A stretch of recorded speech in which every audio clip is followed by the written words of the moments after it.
funkin' was good. Funk you in the city, funk you up in the woods. Funkin' up the neighborhood. Funkin' up the neighborhood.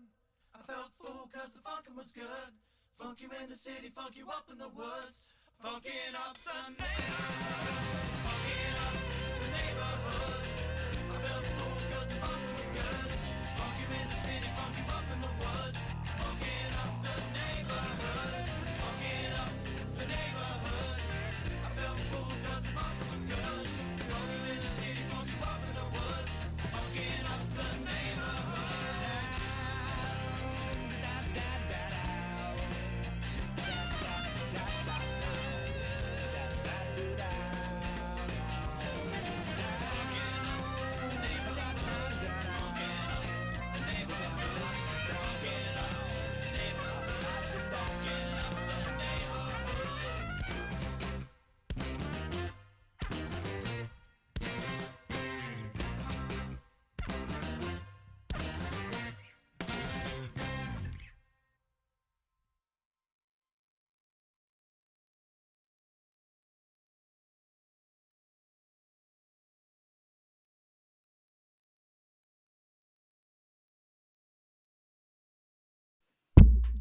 And we're live. And we're back, and I'm still trying to get things done. Welcome to the Underdog Journey. I'm Wes. This guy is David, and he is wearing his rump shirt. The T is covered up, so it's just rump. It's my rump. There's a T on the front of that. There's a T on the front. This is my birthday gift to myself. David was at a very fancy place over the last couple of days, Rump Tower. Which Yeah, is it's not what you think it is. Exactly. I know your wife is watching, so yeah. this could go bad quick. Nikki, I'm sorry. No, I was down in New York City. I don't mean to get your husband in trouble. And I was at the Trump Tower, and I had a good time and bought myself a shirt. It was great. That's cool. I've never been to Manhattan. One of these days, I'll have to head over. Gotta go, man. You gotta go. I love Manhattan. I love leaving, but I also love going. I love getting the heck out of there, but I love this. Yeah, so this time I was only in for a day, and sometimes I go for longer, something. But it doesn't seem to matter to me.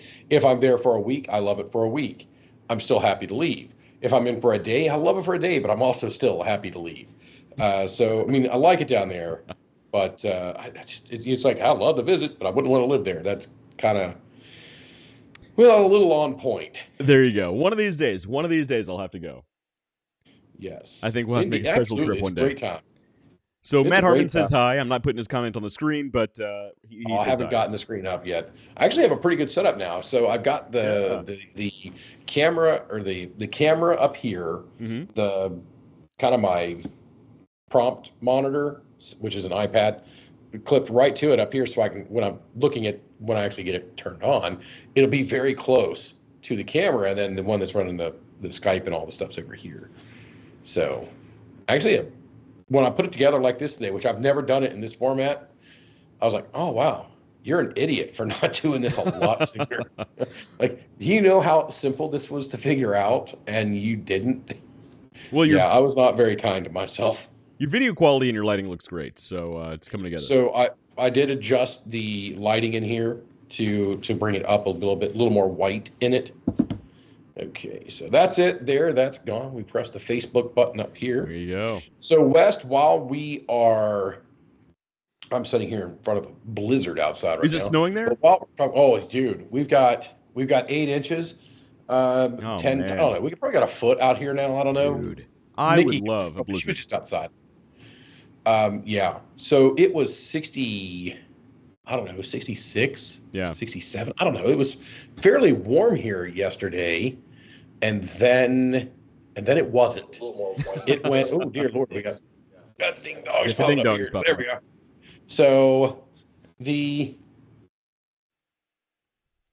probably a foot out there. So it went, like I said, 66, 67 degrees out there yesterday during the morning. And then by 8 p.m., it was 32. Wow.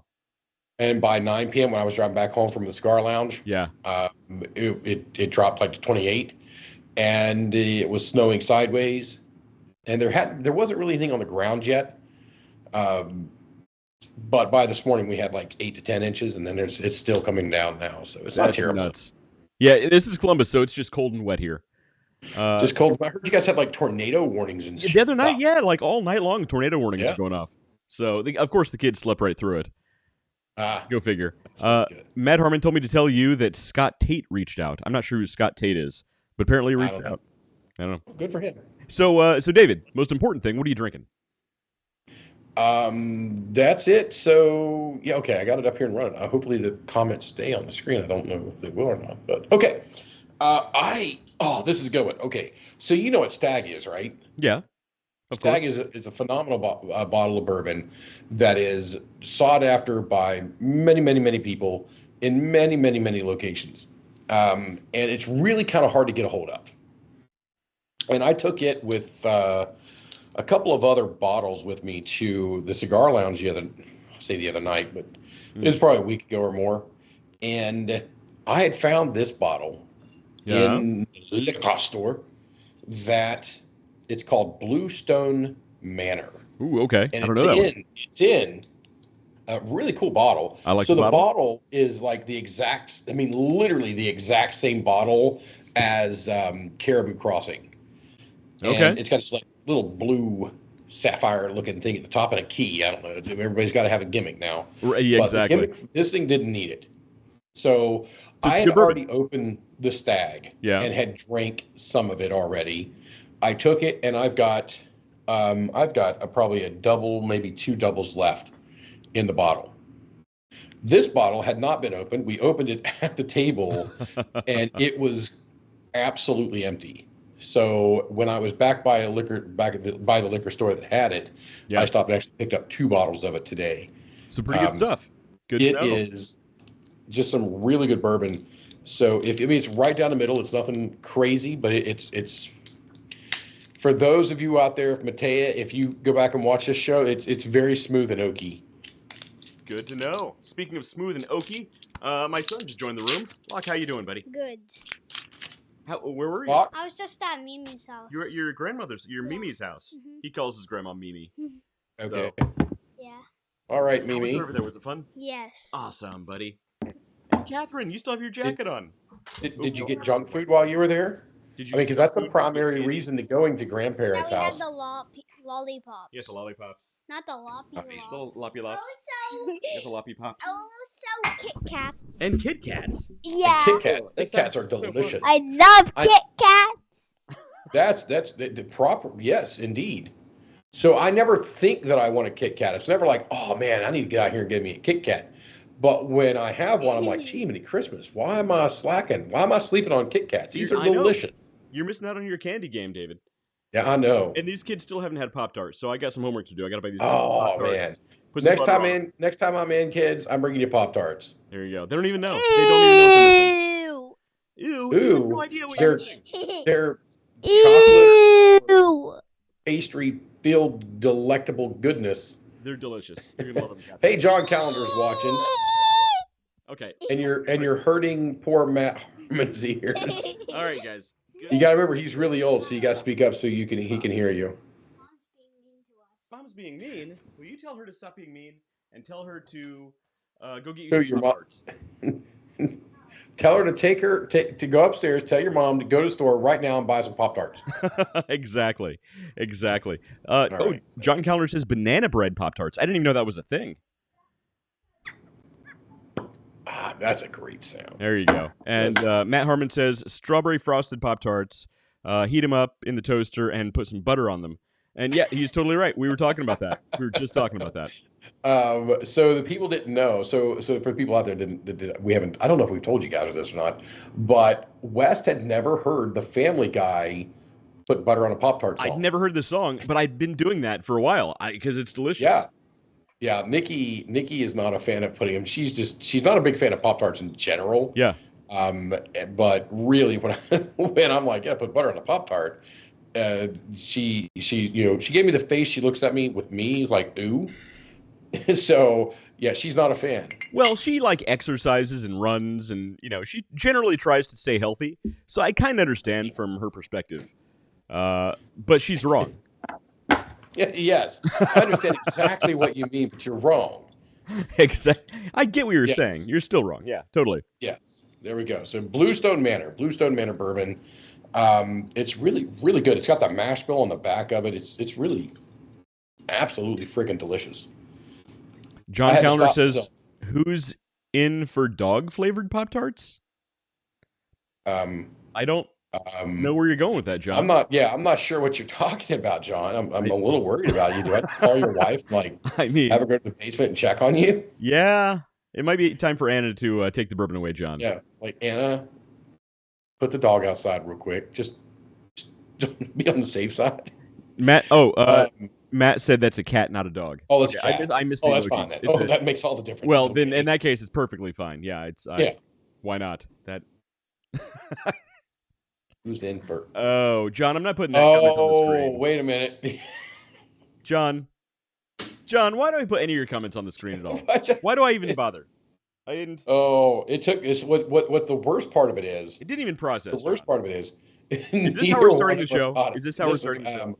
Oh, it started, and we're back. Yeah. Yeah. That's how it went down. Yeah, exactly. I had to say how it went down. Nice. That follows up the cat flavored pop. There it is. There's the air bowl. If I put my thumbs up, it'll give it. Yeah. So Skype gives you all the little emoji things that pop up. Mine doesn't do it. Mine doesn't like me. It's fine. Yeah. John says I try to be sneaky. Yeah, John. It worked this time. You got me. All right, Wes. So it's your turn. I gave a pretty good in-depth review of my bourbon. Right. And killed at least 3.5 minutes of airtime with that. So let's see if you can beat that. I don't know if I can beat that, but so I'm still working my way through the BrewDog Advent Calendar because I only drink them while I'm on the show. I've been saving for the show. And today, the first I'm starting with is Mistletoe Mafia from BrewDog, which is a Mexican-style lager. It's okay. It's fine. It's a little more bitter than I would expect a lager to be. Not quite IPA, but still more bitter than I would expect it to be. You know what I was hoping for?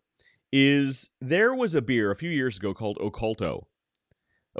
It was a Mexican-style lager, and it was aged in tequila barrels.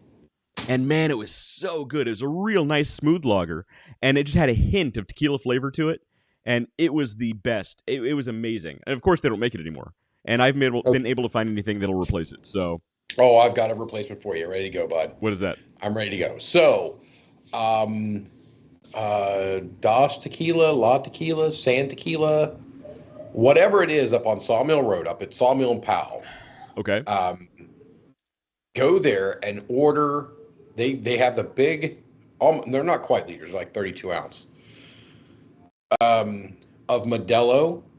Okay. And you can you get the Modelo and then just have them drop a shot of tequila in it. Well, I mean, I can do that. I have tequila and I have beer. I can do it myself. Yeah. Yes, but if you get it from them, then it's not you do it. It's a special thing. If you get it from them and you're just like, I've got my beer and I've got my tequila. So apparently, I do not speak Spanish. I barely speak English. Yeah. So apparently every time I ordered, they would reply with something. And I'd be like, yeah. And apparently I was requesting this dumb gringo just ordered a shot of tequila in my beer. As long as it was good, I'm okay with it. Sounds good to me. Yeah. Yeah, it was tasty. The first few times I was like, hey man, you guys should try this beer. It's got it has tequila flavors to it. It's crazy. So, I'm like, all right, this is the Modelo, or was it Modelo, or what's one of the other ones? Modelo, Dos Equis, Corona. It was Dos Equis. It was not Modelo. It was Dos Equis. Yeah. And they poured it, and I thought that's what it tasted like, because again, I don't speak no hablo españolos, and when I say I want to order the 32 ounce, the big beer, then they would say something back to me really quick, and I'd be like, yeah. And so they put a shot of tequila in my beer, and I was happy with it. Look, I think it sounds pretty good. I kind of want to do that now. Yeah, it's good. It's good. So I don't know what you're drinking there. Walk us through the law. You said it's a bit more bitter than a regular. Right. lager. Well, so John had a good point. Everything from BrewDog is bitter. They make it. Yeah, everything. Yeah. So it's a Mexican style. It is IPA heavy. It just says Mexican style lager. It's more bitter than I think a lager should be. Not quite IPA level, but almost. I don't know. It's a seasonal thing. It's called Mistletoe Mafia. I'm actually done with it, so I'm going to move on to the next on the list, or next down the line, which is their Punk IPA. Pretty basic IPA. It's won some awards, so as far as IPAs go, it's good. But I still think everyone who claims to like IPAs is lying because they don't know how to order a beer. Yeah. And is the Punk IPA, is the Punk the one that's non-alcoholic? Well, so they have non-alcoholic versions of all their beers called AF, alcohol-free. So they have Punk AF, Elvis Juice AF. Okay. I knew there was one, and I remember seeing Punk in the name and seeing an alcohol-free, but the AF makes sense. Right. So apparently that means something else to other people as well. Right. They're trying to be cool. You know, they're actually way cooler than us, so I don't understand these things right away. Not a chance. I say cool, hip things all the time. All the time. No, totally. I mean, earlier today, I was like, yo, yeah, I did that. So John goes, I missed, what's he say here? Let me see, where'd it go? Can Dave redo the bourbon review? I missed it. Yeah, go ahead and redo the whole thing. John, I'm sure you'd be willing to. Matt goes, John, his bourbon review today was so boring, and he didn't use any accent or anything. Yeah, Matt's in one of his moods because he's on some kind of medication, and he said that he's buzzing like a hummingbird. So he's huffing paint again. Nice. Basically, well, the description he gave me sounded more like he's doing lots and lots of Bolivian cocaine. So I'm not judging. Whatever you're into. Well, it means you can drink a lot of alcohol now. Right, there you go. That's the best thing about cocaine is it lets you drink more. I have no idea if that's true. Don't do that at home, people. Yeah, do it at the bar where you belong. This podcast told me I could do it. Yeah, never mind, Dave. Don't say that.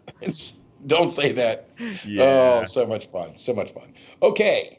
So there were a couple of news items, and I'm like, oh, this is really good. This is really interesting. You have news? We can't talk about it. Oh, it's all political. How do we not have a political show during an election year? There's so much political. Yeah. It's nuts. Yeah. It's everywhere. So there's there was no, can't talk about it.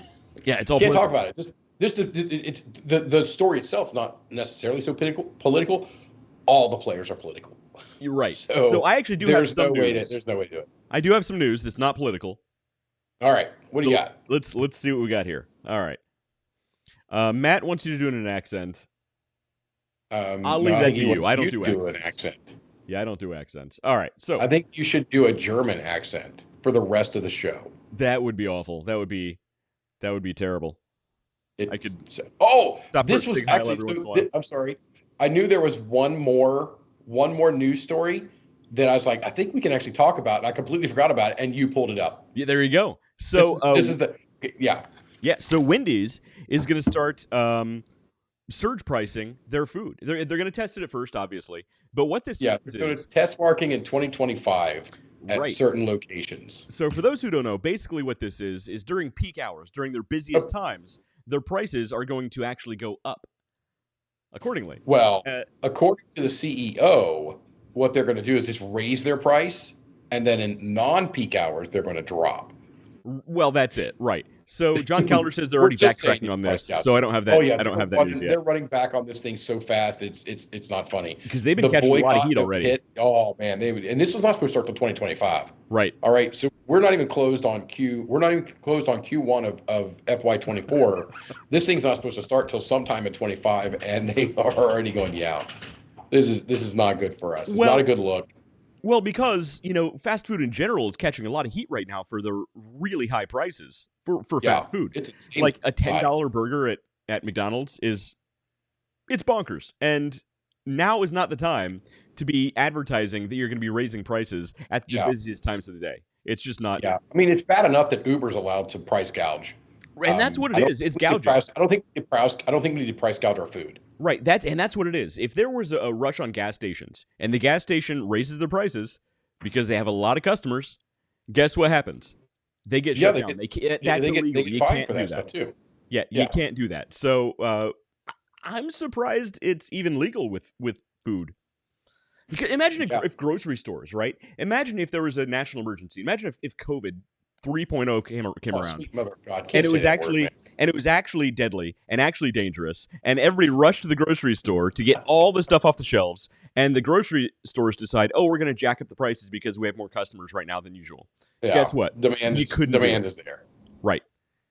So... Well, I live in New York. I don't know what the threshold is. I think we can steal a couple $100 and they don't prosecute, so I can just walk out with it. What are you gonna do? Yeah, you're in New York. You can do whatever you want. Yeah, we just do what we want. I do what I want. Yeah, John says he heard New York Big Mac meal is $17. Holy moly. Okay, so I got. I'm a fat guy, so don't judge me. I got a crispy or the spicy chicken from Wendy's, and a junior bacon cheeseburger. Yeah. It was, I think, $19 and some change. $19 and some change. Nuts, man. It is. Remember in high school when you go to get fast food and you could feed the whole family for like $5? It was crazy. Yeah. So I used to. This did not help. You know, the reason as to why I'm fat. Did not help that you used to. The junior bacon cheeseburger used to be $1. They were not even $1. They were 99 cents. You could get change back. So you could go get 4 of those burgers, and they used to be bigger burgers, and a drink for $5. Right. And get change back. Well, actually, no, the change got taken up in the taxes because the soda was 99 cents, and Ohio charges tax for soda.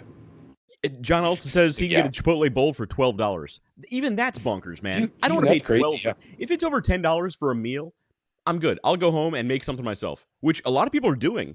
Apparently, there are studies that big fast food chains are doing right now that are showing lower income people that used to be their core market are just making their own food now. Yeah, you priced it out of it. So my question to them, my first question, my immediate response was, are you paying your employees during these surge times? Are you increasing their hourly rate?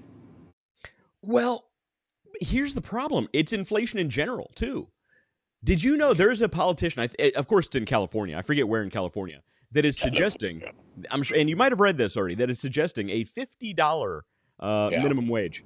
$50 an hour. I mean, every restaurant right now closes business. They're done. They're out. That right there is somebody who has never owned or managed a business ever. Yeah. So yes, and it's there's these videos that go around that's going around on the YouTubes and the Facebooks and the Twitter spheres, whatever it's all. Anyway, that's like, oh, and you can do a little bit of wiring, you can do some plumbing, a little bit of framing, you can work on your car. Where did you learn all this? And they go, it's called growing up poor.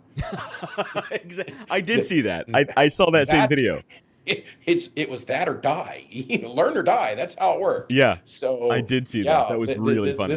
Whoever recommended that hasn't run a business, and they did not grow up poor. Exactly. So, because a poor person has to be able to look at that and go, okay, so if I make $50 an hour, how much is the milk going to be? How much is a pound of beef going to be? Gee, many Christmas. Well, like, I don't want to get into the politics of economics, right? It's just, well, I'm just saying the economics of it. I get it. But it's all politically driven, right? Yeah, it's all politically driven. Charged. Because to get votes, you need to appeal to a certain crowd and say, yeah, I'm going to raise minimum wage to $15 Yeah, and then we have this basket of deplorables over here. It's awful. It's awful. Well, and then look, and then there was a certain top level, we'll call him the CEO of the entire country, who said when certain companies closed, guess what? You should learn, or when certain industries closed down, his advice was, well, you should learn to code. And guess what's happening now? All the top tech companies are laying people off. So apparently that learning to code, maybe they should learn to get their driver's license and drive Uber. Oh, they're cracking out on that too. It's a lose-lose situation. I think right now the blue collar trades, and here's great advice for all the blue collar trades out there. Be ridiculously picky about who you let into your trade. Guard it like you're a Freemason. Yeah. Back the actual stonemasons of the medieval periods. Look, I think guard it that secretly. I think trade guilds need to come back. Yes. They need to make a comeback. Yes. I think trade guilds for all industries. There should be a trade guild for every industry, for even burger flippers. We could start a trade guild for half-ass podcasts. Let's make it happen. Let's make it happen. The Guild. Tonight at 11. Random ass people on the internet. Making dumb suggestions. Making dumb discussions. Yes, indeed. So yeah, but this it was interesting. So I read that. I read through the story and read, the CEO was talking about, their plans. And I'm just sitting there going, straight honestly, are you paying your employees more during that period? And I guarantee you, because it wasn't in the article, guarantee you the answer to that question was no. No. No. No. They don't care. It's all about revenue. It's all about spreadsheets. Take the MBAs out and cut their pinky toes off or something. I don't want them too much physical violence, but they've earned a little bit. They've earned a little bit of pain. They've earned a little bit of pain. It's, when you do something stupid when you're young, you get your ass busted, right? You do something stupid, you get your ass busted. You can't right do that now, anymore what do we do? What do we do with them? Oh, I did. I did. But, actually, my daughter got spanked not that terribly long ago. Oh, that's sad. She fired off. She had it coming? Oh, yeah, she had it coming. She had it coming. And the build-up, the anticipation is really where the punishment is. Ooh, yeah. Oh, you're right. It's not the punishment. It's the anticipation of the punishment. You're right. Yeah. You're totally right. And look, when I was a kid, I got the belt a few times, so I understand. I got the belt a few times, more than a few times, and I was one of those lucky souls that actually got paddled in school as well. Ooh, so, yeah. You know what? I probably deserved it in school, but I'm lucky I didn't. So, all right. Oh, I deserved it. I can't think back to a single time that I got paddled. I was like, I didn't deserve that. there are a few of them. Like, dude, if they really knew, I'd still be getting paddled. Well, look, if karma is a real thing, then my kids are gonna raise hell when they get into school because I certainly put my parents and my teachers through the ringer. I was a bad kid. Yeah. It's crazy. I went exactly the opposite direction. My boy is like, awesome. He did great. He went through school. I can't think of him ever getting in a fight. We did have a battle about homework. That's just the nonstop. That's just the never-ending battle. Yeah. And I didn't set a good precedent because I told him when I was young, I was like, man, I hated doing homework. I never freaking did it. I had terrible grades in school. Yeah. And then he looked at me like, you're pretty damn successful, man. You're not helping your case here, right, bud. Exactly. Yeah, maybe you're a bad example. But no, he got that about you. He graduated, did his thing. Now he's in my industry, so loving it. Yeah, look, take that. Got a foot in the door with you there. So, all right, next not story. With me. He did it on his own. All right, what do we got here? Okay, every coin has its dog coin. So we're back to Doge. Dogecoin is making a comeback. Oh, Dogecoin. Dogecoin hits highest price since 2022 amid Bitcoin bull run. So look, here's the thing. Wow. It's still pretty high. It's at its highest point since 2002. It's still not even close to its high when you and I bought in. So we're still not making money if you're holding. If you're hodling, as they say. I don't even have my app on this phone because I had to reset this phone. Yeah, I need to. Oh, that's Pornhub. No, I don't need that. I need that. Yeah, we're not putting that on the screen. No, it was. I hit Google Chrome instead of the Play Store. What is it we bought it from? What was the app? Okay, you're Robinhood. Okay, so you have another one, but I did mine. I have a couple. I have Coinbase and I have Robinhood. Yeah, Coinbase. Right. Yeah, there we go. I need to get it back in here because I have no idea what my Robinhood accounts are doing at all. I haven't checked on them in months, which is a good thing. I just let them be. Yeah, pretty much. Actually, pretty much everything that I have has gone down significantly since I bought it. Especially that one that you told me to buy doesn't exist anymore. It's all not the money done I yet. Invested is no longer there. It's all gone. Completely. I haven't even seen it. I don't know. It is. It's a flat line. Oh no! It was some kind of pharmaceutical thing. No, it wasn't pharmaceutical. It was solar for buses. They made the buses. I thought they'd be smart enough to license out the tech because the money wasn't in the buses. The money was in the tech. And apparently they were not. They should have called me. I could have told them what to do. Matt says if you have to invent a new currency, you're doing it wrong. Matt, I beg to differ. All currency is invented. All fiat currency is invented, even the dollar. And people who start these cryptocurrencies make a crap ton of money before they disappear into the some private island in the Caribbean.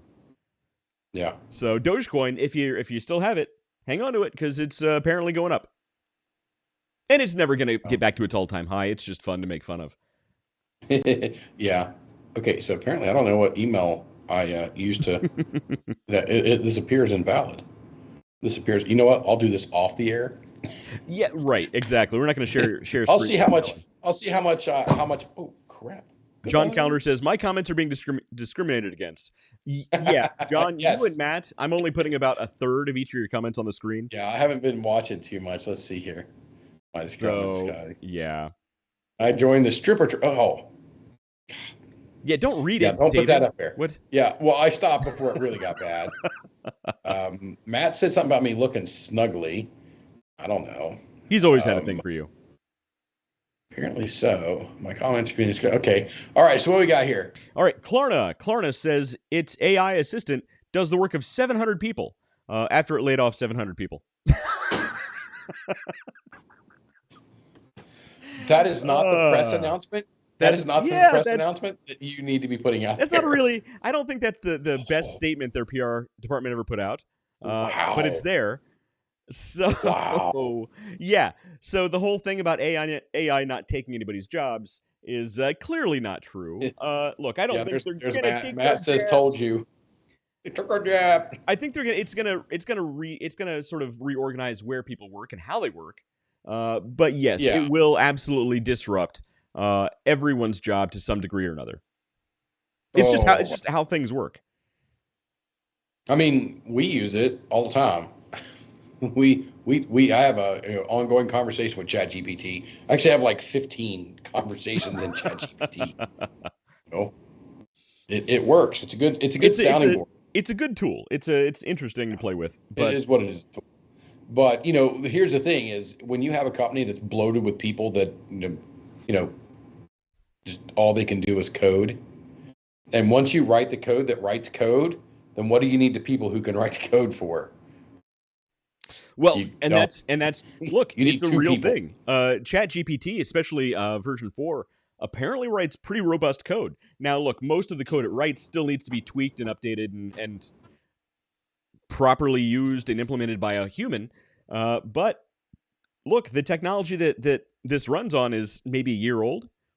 Where are we going to be in 10 years? What's to say that that one of these chatbots, because I know David hates to use the term AI, one of these chatbots can't. You couldn't build it into another app that has the functionality to be able to build something that could potentially be more interactive, smarter than the original bot. Who's to say that's not technically possible? Yeah. I mean, really, they fire 700. They hire Joe Morton and Robert Patrick, and that's it. That's all you need. I don't know who they are. That's the guy who did the T-1000 from Terminator 2, hilarious. And the guy who played Miles Dyson from Skynet. That's funny. These are the only two people you need. But I mean, honestly, we're learning Python right now. I mean, a little bit of it, but we're learning Python right now for other stuff. Yeah. Because we're like, hey, we've got all this spare time. Let's learn some coding. And look, AI is a big help in that too. Because if you can tell AI what you want to do, it'll spit back some code, and you can change it, make some updates to it, and implement it the way that you think it needs to be implemented. And even AI can tell you how to do that part. So look, here's what this story reminds me of. When Elon Musk bought Twitter, he laid off like 70% of the workforce. And guess what? It ended up being 80. It ended up being a grand total of 80%. 80% of the workforce. And from the user's perspective, nothing changed. Nothing changed. So that was a lot of people there. There were a lot of people with MBAs that were like, oh shit, I actually don't do anything. And look, I'm somebody who has recently left a company because of acquisitions and people being redundant and choices being made. I've been affected by that personally. So I have, I could technically be part of the other side and saying, look, these people were essential. They were doing X, Y, and Z things and balancing this out in the company and yada, yada. Guess what? 80% of the workforce laid off. From the user's perspective, Nothing changed. So. Nothing happened until he changed the damn thing to X. Which is still one of the dumbest. Everybody agrees. I mean, it's one of the dumbest I get his ever. thing, and you it's and I had a cool URL, and he wanted to use a cool URL. That's it. Yeah. I mean, but why? I mean, so he still owns Twitter. I mean, he needs to be doing something with that. There's brand equity that he can utilize there. Yeah. Anyway, John Calendar says 1984 is here, which 1984 was here a long time ago, but it's even more so now. Dan McDonald says Java and PHP is what most coding is today in the world. And I totally agree. Those are great. I much prefer doing PHP to PCP. I would hope so. Probably. Look. He's like. It's probably less expensive. I don't know how much PCP costs these days. I'd be a terrible. I don't know either. If somebody would say $1,000 per, I don't know, gram. Sure, why not? I have no idea. All I know is people talk about grams a lot, so I'm assuming they do them in grams. I don't know. All I know is what I saw in Miami Vice in the early 90s. That's it. So what's the show with the druggies? Oh shit. Dan said he's been on both sides of that too. He also says THC to PCP equals PHP. That's pretty funny, Dan. That's pretty funny.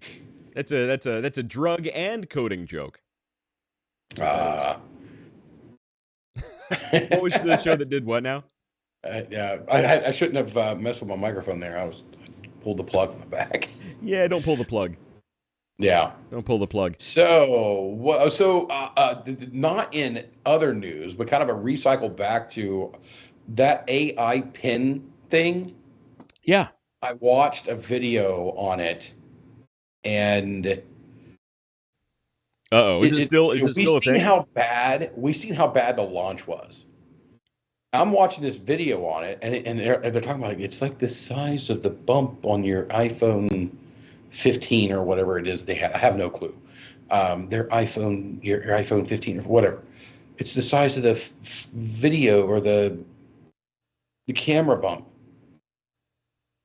But they still don't say what the hell the thing does. Right. They don't know what it does. They built something that has some useful functionality in certain niches. But they don't know what to do with it. Is there any way we can find out who those people are and tag them? And be like, look here, guys. Right. We could literally rebrand your device and give you purpose and a North Star to reach for, and your adoption rate could go through the roof. You're going to have a whole new market on this. But you guys suck at this right now. Well, so what the hell is wrong with you? Well, so here's the thing. There are a lot of dumb, redundant devices and pieces of technology that were developed by a boardroom or by a marketing department. And everybody knows it because they're terrible and everybody hates these devices. This is the polar opposite, where it's a product that was developed from the ground up by developers who don't understand business or marketing or use cases. Yeah. Right? It's the exact opposite. And they're running into really similar problems where they have this great thing. They don't know how to use it, how to market it, or what to do with it. So I've used this kind of analogy or this kind of comparison in the past, where you'll have a really good electrician out in the field, or you'll have a really good fire alarm technician, or someone along those lines. I say fire alarm because that's my world, and they'll look at certain jobs and go, I can do this. I can charge less and make more money. I can make all this money for myself. And they can they branch off, or they start with some side work. And then they're like, oh, I can just do this full time. And they go off and they start doing this one project or this one job. And as long as that's feeding them, they're great, but they don't know how to market. They don't know the business side. They don't know the business side of it. They look from the field in, from the outside looking in, from out of the office to in the office, and go, the salesmen just sit around, the admins just sit around, the executives just sit around. You know, the people who go, the CEO should make less than me. He doesn't do anything for the company.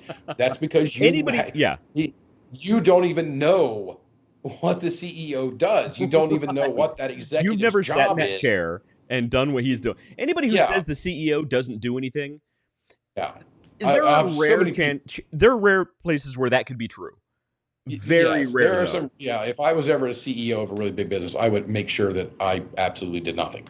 That would be my main job, to not do anything. Most CEOs, you never see them, because they're actually out there working their asses off. And sometimes that work will take the form of going on golf trips. Sometimes that work will take the form of going and having, bourbon with a potential new client, right? Sometimes that's true. But generally speaking, long hours, 12-hour days every weekend. I mean, on the weekends, not just during the week. I mean, those guys really work hard most of the time. It's crazy. It is crazy when you do that. And I've seen a person, they were in the logistics world, and they were like, this CEO making this much money, I do more to bring money in for the company than they do. And I'm just sitting here going, what? How? First of all, you don't know what the CEO is doing. Yeah, and let's take us to McDonald's. Yeah, because I mean that's a big company. Everybody knows McDonald's. We were just talking about McDonald's, and I don't know what's going on out there. I see people getting ready like they're leaving, but the person flipping the burger may think that they're like, the CEO's not flipping burgers. He's not bringing any money into the company at all. The job is so running different. The business. He's running the business. He's looking at the who to get into business with, the geography of it. Just that part alone is something that this person probably doesn't have a clue about. Right. Like how many properties, especially with it being a franchise, how to package it, redesign, staying on top. I mean, there's things that you financials, bank issues. Yes, it always gets me when I hear these people do that.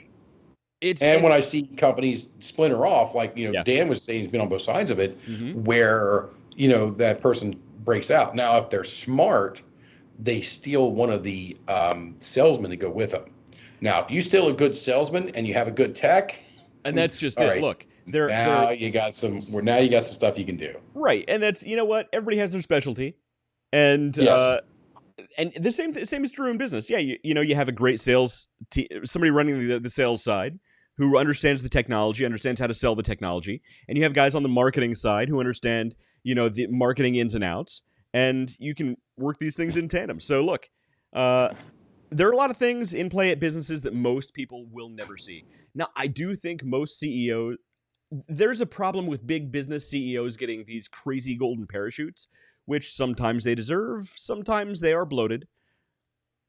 But when the people who say at the bottom who say the CEO doesn't do anything, here's what I would love. The show Undercover Boss, where the CEO puts on like this terrible costume and gets an entry-level job at the company. I've never watched an episode all the way through, but I do know what you're talking about. There should be Undercover entry-level employee, where somebody at the very bottom of the company who's just a drudgeon, right? Just a cog in the machine. Puts on a nice suit, gets a nice makeover, great haircut, and they put him in the CEO's seat for a day.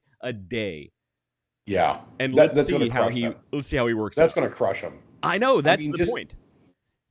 Put him in there on a day when you have to give out a quarterly report, and you have to be able to project how let's say you're doing not so great. It's not the greatest world out there right now. And you've got to cut 15% of your workforce to fulfill your obligation to the shareholders. Right. Yeah. Sit there on that day. Sit there on that day. Dan says he'd excel. Yes. Yes. I know who's gone. That's funny. Yes.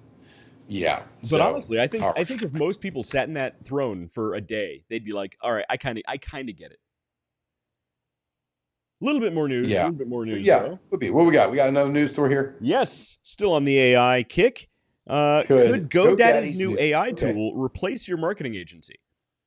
And you're seeing this a lot more common also, where these chatbots are being integrated into platforms that use them to develop marketing strategies, different ads, entire websites in some cases. I haven't used this tool yet, but one of these days maybe we could. We could actually buy a URL. We might happen to have a few, but I think it only applies for new URLs you buy on GoDaddy. Their new tool is named Airo, AIRO, and it's used just for that. It's It said it could replace. It saved more than $4,000 in 300 hours of work.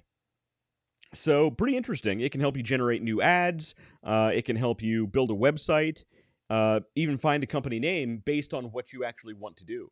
Because how often have you searched for a really good URL for your company name? I mean, I have spreadsheets that I've built that have, hundreds of potential names, and you just you check them, and if they're available, you highlight them in green. If they're not, you highlight them in red or you delete them, and you just go down the list until you find one you like. Because just this past weekend or the other day, I don't remember. It wasn't yesterday. It was before that. We're on a call, and Wes like, "What do you think about these names?"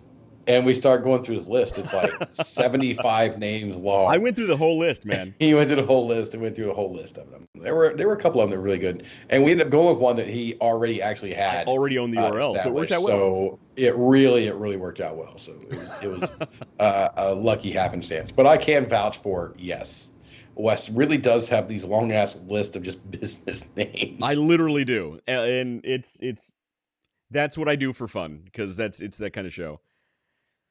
All right. Indeed.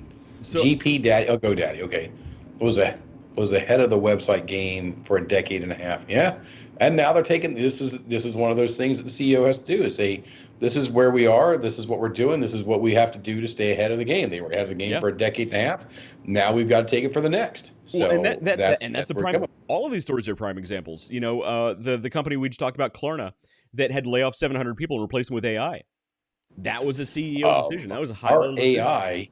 Our AI. I bet his decision wasn't included on writing that freaking title of the article. Yeah, I don't think he wrote the article or wrote the memo. I don't think anybody did.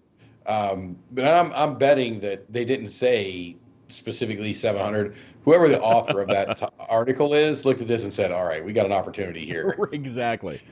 We got a couple quotes. We can work it. We can twist it. I mean, I want to go back and read that whole thing. But yeah. That's not that's very unfortunate for them. Yeah, Dan McDonald says that was the game 10 years ago. Buy up URLs and sell them back if companies or people wanted them. So Dan, I may or may not be sitting on way too many URLs right now. You should not do that. Do not, whatever you, under any circumstances, don't do it. And here's one of the things I do actually hate: when you find a really good URL and there's nothing, it's not hosting anything. And you're like, those damn squatters. Like us sitting on them. You're like, those prick squatters. In the meantime, I look at how many URLs I own. I'm like, all right. I had to let some of them go, man. Renewals, because they went up so much. Mm-hmm. The renewals on them, and they started packing on them. And if you don't pay them extra for the protection, they're like, I'm selling your shit. Oh yeah. It's not a matter of it's like they're the mafia. They're the mob. Like, you pay for protection, or we're going to be the people breaking in and burning your building down. I am on everybody's spam list. Yes, so that's why you put the stuff on in emails that don't matter, and spam away, my friend. That's it. Spam away, because I don't care. That's exactly it. All right. Yeah. One more. The people that I don't like spamming. You know the spam that I hate the most, and you know this because we talked about it yesterday. It's LinkedIn. Yeah. Oh man, we should do a whole show just on LinkedIn spam. Yes. I actually get really funny spam that I'm like, this is ridiculous. You cannot be serious. Yeah. So lately, in my professional inbox, I've been getting a lot more things from @gmail.com. Mm-hmm. And I don't care if you have legitimate business with me. I don't care if I just spoke to you 5 minutes ago and I said, hey, send me an email. If it shows up into my inbox with gmail.com, not only do I not read it, I immediately block. That's it. I'm not doing it. It's just come on, for the love of Pete. You know what? Here's what we're going to do. Next episode, we're going to talk about how to make a professional domain-based email address. There are a couple different ways. We're going to go through them, and we'll actually demonstrate it live. Because a project I'm working on right now requires me to have a domain-based URL. And yes, it does. So it's one thing I'm currently working on. So yeah, let's do that next week. And it's really important because a lot of people don't realize. We spoke to somebody not too long ago in Cigar Bar who is starting a company. Yes. And they have a business. I'm doing business with them, shockingly apart. His email address was like something at yahoo.com. And we're like, why don't you have Gmail or something like that? Yeah. And he didn't even think about it. He didn't even enter his mind. literally, he's sitting there. This guy is his name is Dr. XYZ, by the way. Just so you guys know, we're not talking about some schmuck. Dr. No, he's XYZ, a real legitimate doctor guy. He's an MD, and they're doing a thing, and I pulled up their website, and I immediately tore into him. Like, dude, you can't be having that. You've got to get rid of that. Yeah, you cannot have it at gmail.com. No, it's for so your unprofessional. email. You can't do that. Yeah. Let's see here. Now I'm curious as whether that was gmail.com. It was one of those. It was something like that. Oh, this is something else right here. All right, well, we're almost an hour in, and I got one more piece of news here. Oh man, we're almost an hour in. Almost an hour in. Balls. All right, and this has nothing to do really, but I thought it was kind of cool. Elon Musk claims the new Tesla Roadster hits 60 miles per hour in less than 1 second. Okay. Can you imagine just the G-forces, your skin would fly off your face. How would that even have enough traction to be able to move, to accelerate that quickly? I mean, I kind of want to try it. I really want to try it. That sounds amazing. I've never done 7. I've done it. I think the C8 is it 1.9 or 2.9? 2.9 and I've to done 60? that. To 60? Yeah. That's fast. Yeah. Oh yeah, it's quick. It's real fast. How can it gain that kind of traction in that short a period of time? Well, I mean, it's 100% torque controlled. Yeah. I mean, you have 100% torque right off the gate with an electric motor. Well, I guess completely computer controlled to where if it gives a little traction, it can take a little bit of power off of it. So you're at 100% maximum traction to power ratio at all times. So yeah, I mean, to me, it makes sense. In less than 1 second. Imagine just sitting at a stoplight next to a Tesla, and before you even get a chance to turn your head to look at it when the light turns green, there's 60 miles an hour. It's gone. There's 60 miles. I mean, it's like sitting next to me.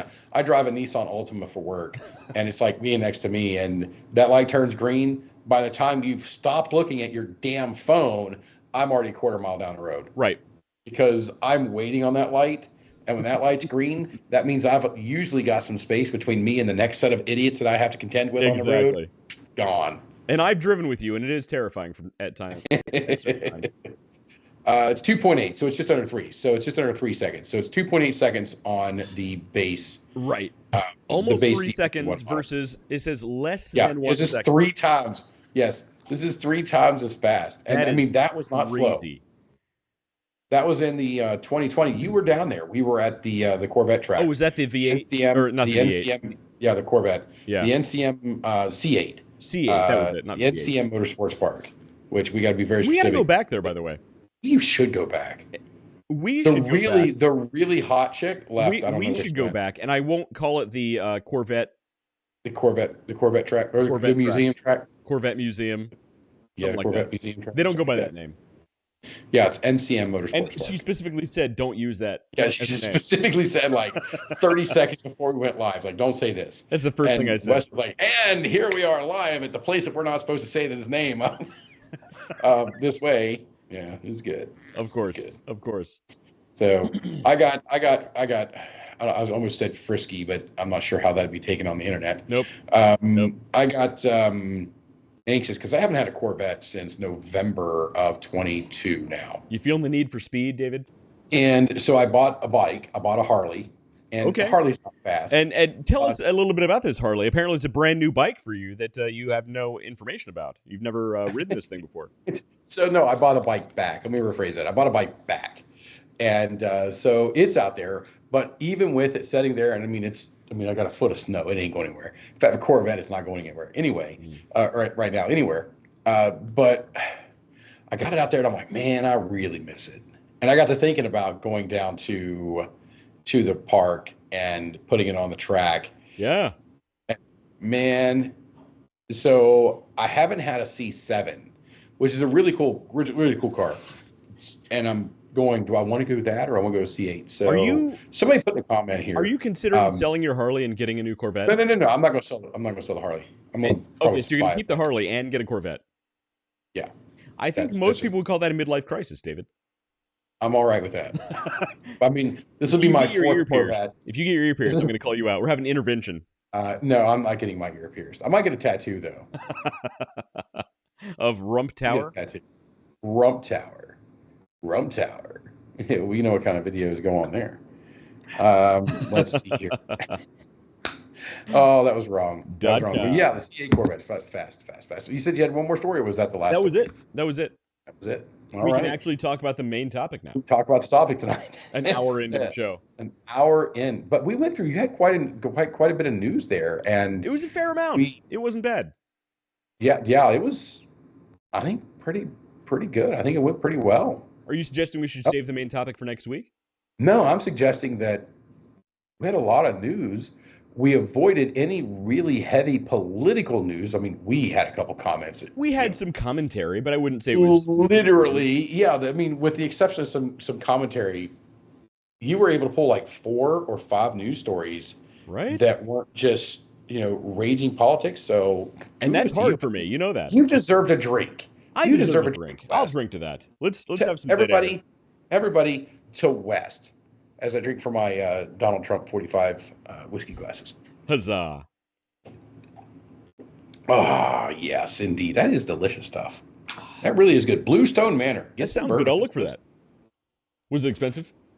I mean, what's expensive? That's the question. Well, look, okay. For you, I mean, the guy who will come into town and drop way more than he should on bourbon alone.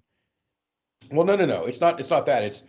It's with the market right now, still having a lot of allocations to it. It's true. What is your thought on it? It's not a matter of don't Dave, but no, it's a matter of these were $45 a bottle. And that's not bad. To me, see, that's not bad. I don't think that's fair. I would call that average. I mean, I'd call that low average. Yeah, and I mean, because a bottle of Blanton's that's retails at $55 to $60. I mean, we're still paying 110 to 120. Yeah, dude, for those bottles. So, I mean, hopefully, what is it? Wendy's? It's going. Yeah, it's like based on demand. Yeah, it is. So what happened was on this one, in order to kill the secondary market, because what was happening was certain people were just buying them up and then creating a secondary market to sell them at a high price. So the people who own the store said, all right, I have freedom of pricing. Mm-hmm. I'm not locked in. So I'm just going to sell them at secondary prices. I'm going to make the margin on it. The people who really want the bourbon are going to be paying the same price whether they buy them from me or whether they buy them on the secondary market. Right. But it, also deters people from inflating the prices terribly. Look, that's the definition of supply and demand, right? I mean, I'm not opposed to it. I think that it's a good thing that we have regulations for things like gas. But with things like things that aren't necessary to life, I think. Whoa, why not supply and demand? Whoa. What do you mean this is not necessary to life? Well, it's not. Do you know how many people would have been unalived if I don't have bourbon? I'm just kidding. It's a joke. That's a joke. Internet, don't take that serious. Look, I got my own whiskey barrel and I have my own still. Don't tell whatever agency is in charge of that. The ATF? I don't know. That I have my own still. But technically, look. You have your own still? It's a bit of a homemade contraption, but it worked. That's how I made the moonshine that you had. Look, again, I was born in Huntington, in West Virginia, man. I've never touched one before in my life, but I just think it's. I literally almost said something terrible. That it's in my genetics that I know how to operate a still, and I really want to give it a try. If you've got a still, I want to give it a try. Well, here's the problem. It's an all-day thing. Because it's literally a drip at a time. Yeah. So what we need to do is there's down the road from you, there's like this little area that's wooded. You actually want to set this up in the woods? No. We're not doing this in the backyard or down in the basement thing. No, we're going out in the freaking woods. We're going out in the freaking woods and we're going to do this. We're going to sit there, I'm going to straw hat. I'm going to black out one of my teeth. I'm going to put on my native speech. Let's make it happen. And everything we do is going to have subtitles put underneath it. It's going to be great. You got to let me know ahead of time. Because it takes about 2 weeks to ferment a carboy's worth of booze. Okay. So I ferment it in a carboy, the general beer carboy. Yeah. It's about 3 gallons. And then you it's about 5 gallons, I think. 3 or 5. I don't know. Okay. And then you distill it down using the homemade still. Yeah, we'll do it. It'll be fun, man. Yes. We're going to do it on the internet. It's going to be great. Oh, yeah. Then we're all arrested. Good to know. What's it? It's not illegal to make booze, man. It is illegal to make booze. It is not illegal to make booze. All right. I'll agree with you because I just admitted to actually doing it. It is not illegal to make booze. It's legal to make booze. That's one of the ongoing jokes. All these people that are out in the woods, don't tell anybody where I'm at. Right, exactly. Dude, you're on the History Channel. I think they could find you if they really wanted to find you. Yeah. Okay. So anyway, the main topic tonight was... The main topic is... Get the patent before the patent gets you. Exactly. So look, everybody out there, and I've mentioned this in the past, everybody out there has had, their $1 million idea. Right? Yep. Everybody has. The people who actually act on it are typically those who can make money on it later. Now, look, some ideas are better than others. There are really good $1 million ideas, and there are really crap $1 million ideas. Yeah. Yes. But, everybody has that one stoner friend who says, yeah, man, I invented Facebook before Facebook was a thing. I thought of it first. I should, But guess what? You're eating Cheetos on your couch smoking weed all day. So that's probably why you're not Mark Zuckerberg. You could have actually thought of it, but unless you actually act on it, it doesn't matter. That's it. Exactly. So guess what? Become a stoic, and it'll get your ass in gear. Yeah, go to Half Price Books. If you know what Half Price Books is, you're on your way to succeeding in life. Go to Half Price Books.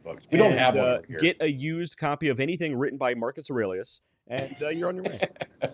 Yeah, it really is the best way to get introduction. And I honestly believe that every person out there, if you're listening to this or watching this or stumble across it in the future, you should have at least some stoicism in your life. That's it.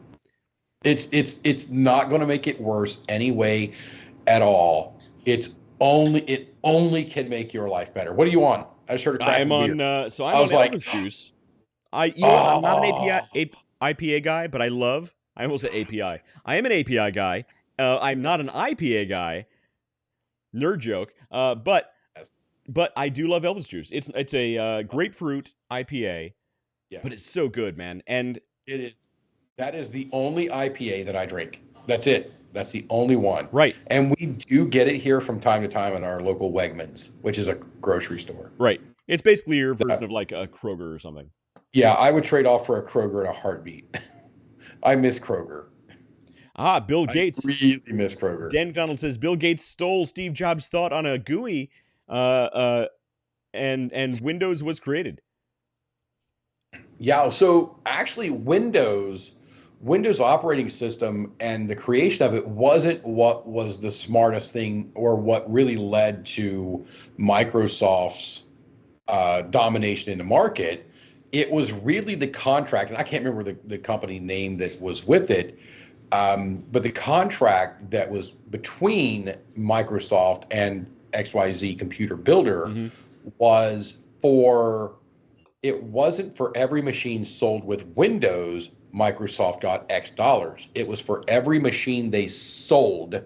Right. Microsoft got X amount of dollars. So whether it was a typo or an intentional, hey, I gotcha in the contract, that is really what led to Microsoft's dominance. Because if you have to pay DOS 4.0, or I don't know what they were, it's probably 1.2 or craziness back then, I don't know.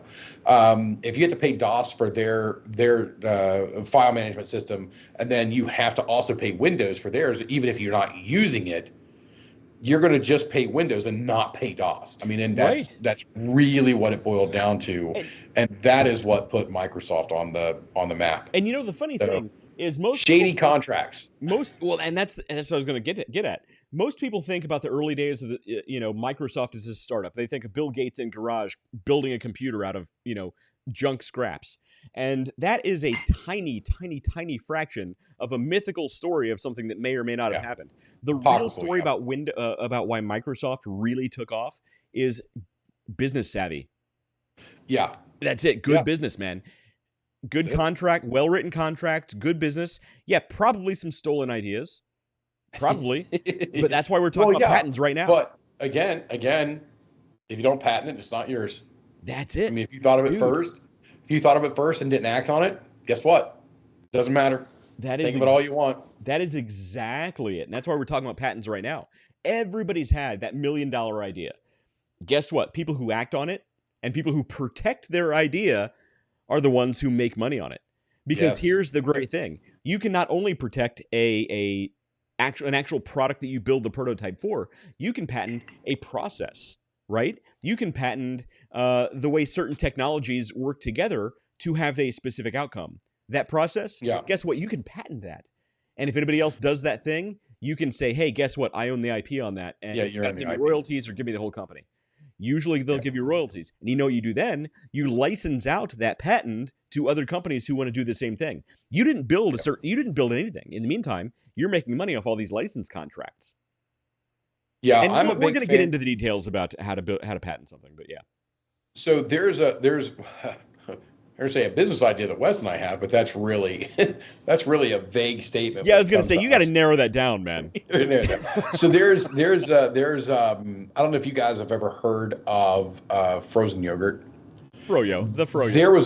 There was a period where you can't turn your corner without getting a Sweet Frog or Menchie's or something orange along those lines. One of those. Yeah, orange. Yeah, so, they're all the same thing.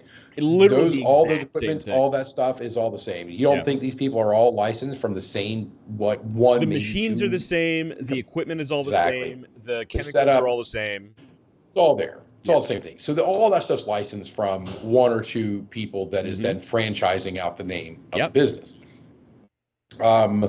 There's Smoothie King. Smoothie King's another one that's out there that you can get a franchise for. That again, you're basically just paying the royalties for the franchise.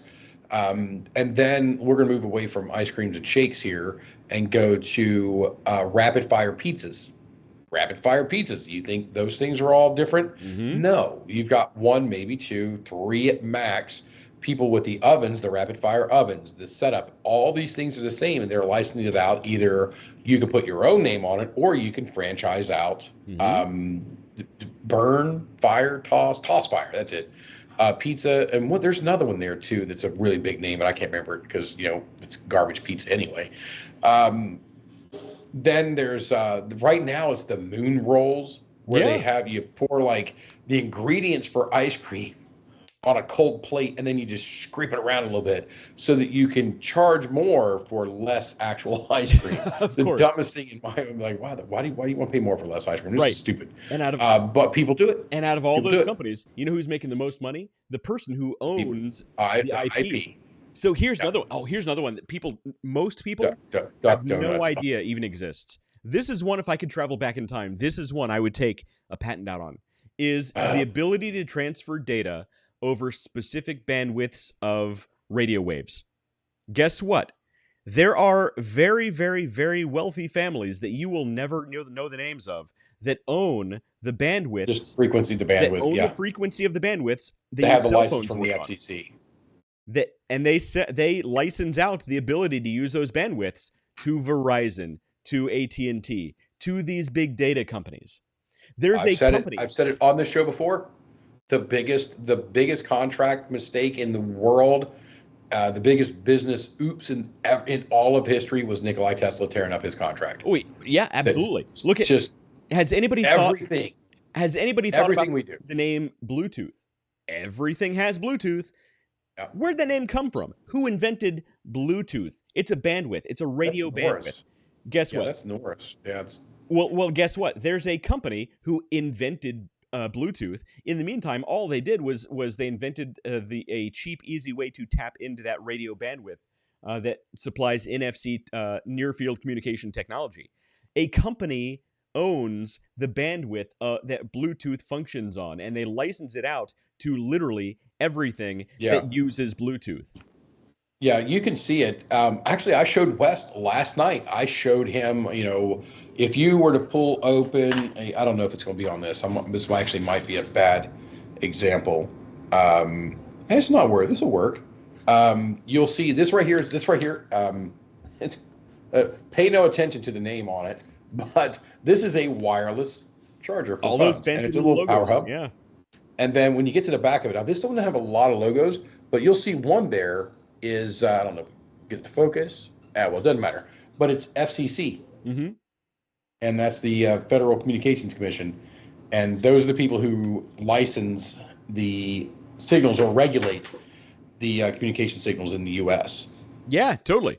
And if you see on the back of a almost anything, you have a UL look on the back sticker. of your computer. Look on the back of your TV. Yeah. Look on the back of your VCR if you still have one of those. Yeah.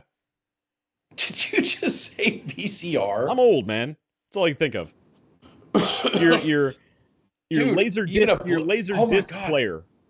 I seen a person the other day buying a Blu-ray player. Buying a Blu-ray player. Yeah, they bought it. I was at the Walmarts, right?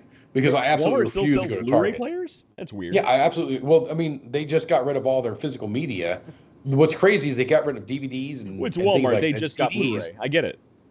No, they got rid of the DVDs and CDs and whatnot, but they're bringing in more vinyl. So it's full circle, man. It's going full circle. Yes, everything's cool again. But so I absolutely refuse to walk into a Target. So I'm left with going to Walmart. Yeah, fair enough. And I'm not a big religious person, but I do say a prayer every time I go in. And I basically ask God for the strength not to slap a hillbilly around. No, I just That's love the really website what it people boils of down Walmart. You know what? I accept Walmart because I love the website people of Walmart. Okay. It's entertainment is what it is. Okay, so the people of Walmart's home office is in kind of my hometown. They have a home office? Chesapeake, Ohio. No, I'd say they're only allowed to have a home office if they dress like that in the office. It's like here's Chesapeake, Ohio, and then right next to it's a place called South Point. It's aptly named. It's the most southern point in Ohio. And if you go there, that is the home office of the people of Walmart. That's pretty funny. That is. And if you get it, you've been there. That's where we went and bought all the stuff from. Is that where we got the fishing stuff? Yeah, the fishing stuff. Nice. So you've been here. Yeah, that's the home office for the people of Walmart. That makes sense. That makes a lot of sense. Yes, that tracks. I get that now. Yeah. So yeah, getting your patent, getting things in order. Right. Very, very important. We've been talking a whole lot about it lately. So this is actually very relevant to our world as it is right now. And the same goes for you guys. You have something out there, make something of it. Don't just sit on it. You got to get something going. You got to have something that's documentable, and documented to establish a timeline. And you can do something as simple as a copyright. You can do something as simple as to start the process. Let's say you have a great idea. Mm-hmm. You can do something as basic as getting it notarized. Something as basic as, and that's a start. That's a start process. Right. And then you can build up from there and continue on. And that right there. Well, so there are different levels of protection. There are different types of protection based on different types of things that you want to protect, right? So let's say you mentioned copyright. So let's say you write a book or a poem or a short story. Let's say you shoot a film or record a rap music video, if that's still a thing. Anything that is on... Go ahead. No, I was going to say... I have a tangent on deck. Let me know. Just say MTV, Dave. That's it. So when you're ready for a tangent, let me know. Any piece of created media, that can be written media, that can be video, that can be audio, that is on a tangible format. Again, that can be anything from the internet to a book. That is covered by copyright law. So a lot of times when you see a piece of text that has the C with a circle in it, that is your expression that you are actively telling the world this needs to be protected by copyright laws. That doesn't necessarily mean that it is registered with the Copyrights Office, but it means that you're expressing, hey, this is my material. To take the next step, you do actually want to register it with the Copyright Office. That's not part of my agenda for today. But yeah, copyrights are one of those. Then there's trademarks that you can go into. Then there's patenting. A very old school version that people used to use with artwork is they would make a copy of the artwork. They'd mail it to themselves using the post office. And then they would not open that piece of mail, and they would save it for the future. When somebody tried to steal their work, they could say, yeah, I mailed this to myself in 1987. This is proof that I owned it all along. David, you wanted to show off your booze. No, you got the talking, and then there was a comment on the screen, and I just kind of froze mid-pour of my bourbon.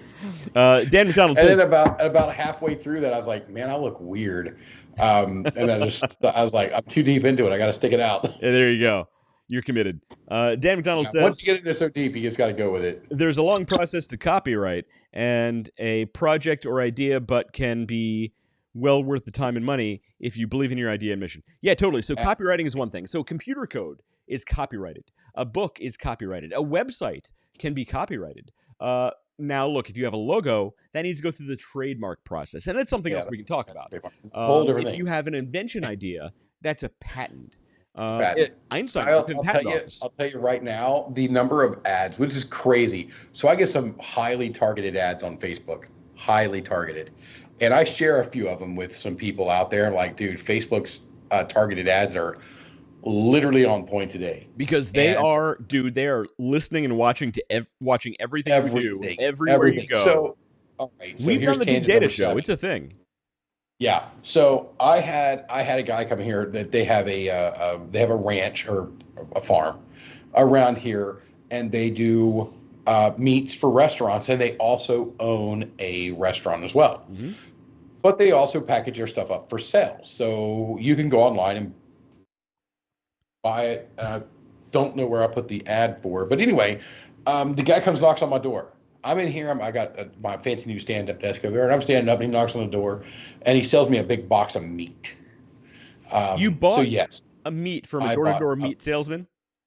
Absolutely. Absolutely. What do you do when a guy comes and says, here, let me toss you some meat? You take it.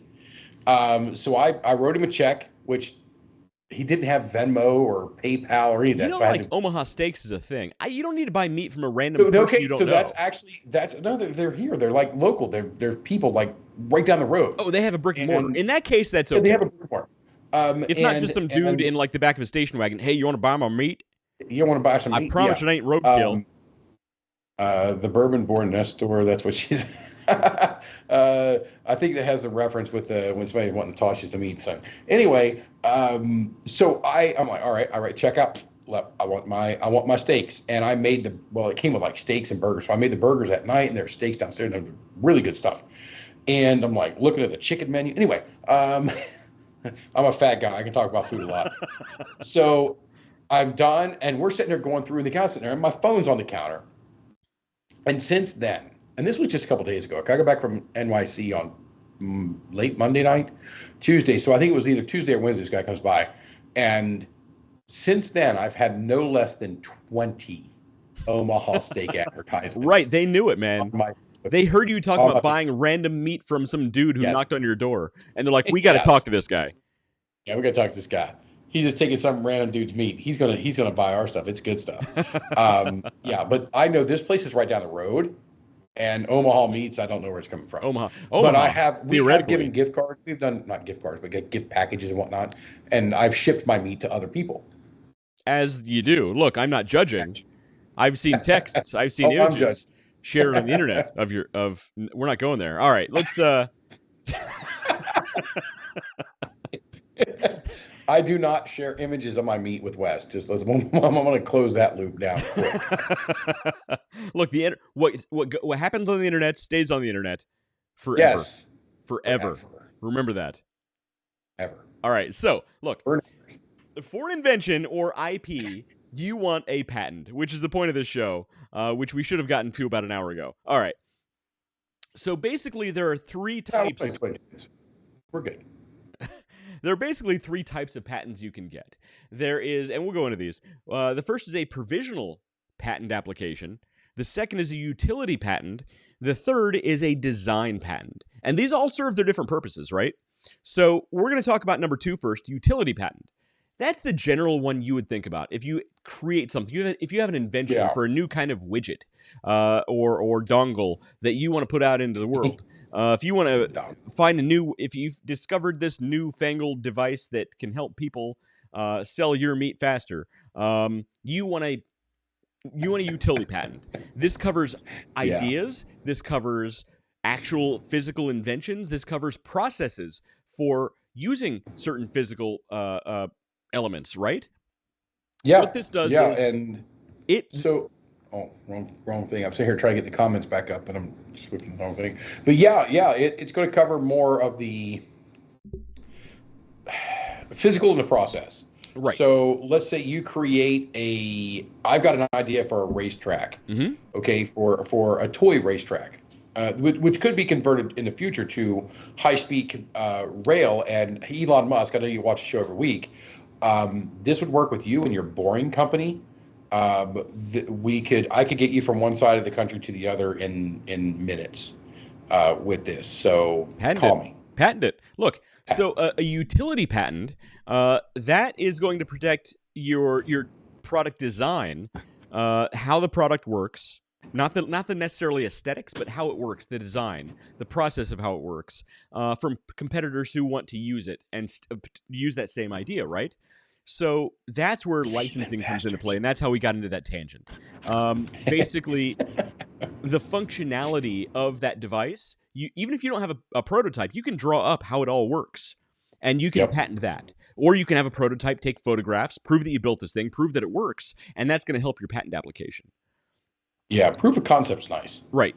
We'll get back to number 1, the provisional, but the number 3 was the design patent, okay? So the design patent covers how something looks. If you have a unique way of the way something looks, let's say there's something that already exists, but you invented a new way to develop it that gives it a very unique, specific aesthetic. You patent that with a design patent. Now, here's an interesting thing. Let's say you invent something that has a very specific function that is reliant on a very specific look. Let's say you invented the ShakeWeight, right? Guess what? I'm not going to demonstrate how that works for you, but I was hoping you were going to. The aesthetic of how it looks. I was going to send my meat salesman over to you. The aesthetic of how the ShakeWeight works in tandem with how it functions. So without me actually demonstrating how these two ShakeWeights work, you can actually get both a utility patent and a design patent on your ShakeWeights. I'm not going to demonstrate them, but that you can actually get 2 patents on the same product to doubly protect it. David's having a meltdown over there. You okay? Oh, and I'm back. I tried to mute my mic before that went off. So remember, there's the utility patent for the functionality. There's the design patent for how it works. And these are 2 very, very different things. And actually, I could be wrong, but I think Disney might actually have a design patent on Mickey Mouse ears. Which is why, even though Steamboat Willie is the public domain, the Mickey Mouse ears still belong to Disney and always will because of the design patent. Now, we can also talk about the provisional patent application, which is an interesting loophole. Okay, let's say, hypothetically, you want to build this invention. You have this great idea, and you're like, man, I can sell the crap out of these things. You didn't build a prototype yet, but it's a completely empty niche, but you know for a fact, the second somebody else thinks, oh crap, I can sell that thing, they're going to jump on it in a heartbeat. Here's what you do. You file a provisional patent application, right? Provisional patent application, first of all, a lot less expensive. I think it's I want to say $100. I don't know, to file the provisional. But here's what you do. You file the provisional patent application with just the bare bones information about what your product or idea or process is, and it's immediately accepted. They don't even review. Literally, this is not even a secret. They don't even review provisional patent applications. They accept them, it goes into the system, and we've all heard the term patent pending. That's because they don't have a utility patent approved. They have a provisional patent application in place, meaning their patent pending holds for about a year, okay? Yeah. About a year from the time you submit it. So right here, real quick, is $199, and that's through a company, so that means they're making $100, and the government's going to get $100. Right. So it's about $100 if you do it yourself, and it's super easy to do actually. So the provisional patent. Here's the great thing about the provisional patent application. One, they don't review it when you submit the application. They just take the information in and they put it on hold for about a year. This gives you a year of protection to develop your product, to get it out there, to get investors in if you need investors, and actually build the product the way you want to build it. Here's the hiccup though. Here's the problem. Okay? At the end of that year, if you have not filed a utility patent for that actual product or process or whatever it happens to be, you lose the ability to file a patent for that in the future. You have exactly 1 year to get a utility patent in place. Otherwise, you lose it completely. Okay? So it's great if you want a placeholder. It's great if you have this great idea and you're like, I don't want anybody else to steal this idea. You have a year to build this thing out. That's the awesome thing about a provisional patent. But again, if you don't act on it, you're going to lose it. And are you putting in a provisional patent anytime soon, sir? I may or may not be. I may or may not be based on certain prototypes that may or may not be in development. But yeah, it's over there on the counter. But here's an interesting thing. There are people called patent trolls. This is a real thing people do. And this is people's day jobs, and people become multi-millionaires off of this. What they do is they have their algorithms set up specifically to monitor provisional patent applications. The second that these provisional patent applications are back in the public domain, because it's going to the government, meaning it's public information. So they monitor these things. The second they expire and there's not a utility patent in place, they grab these things in. They swoop in and they grab these. They file their own patent on that same thing that you already did the work on to file the first patent application, and they take it from you. You did all the work, they take it from you. And here's another interesting thing. These same people, these patent trolls, they will actually go in and they'll patent random ideas. They will patent every BS random idea that could ever possibly be thought of. It's even worse now with AI putting thoughts in their heads. And guess what they do? They have other algorithms that go in and find things that are already in place. And they'll say, oh, I have a patent from 1987 that has an interesting look that is very similar to this can. And the company that developed this can, that creates this can and sells it to the breweries, they need to pay me money because I have a patent that's very similar to this.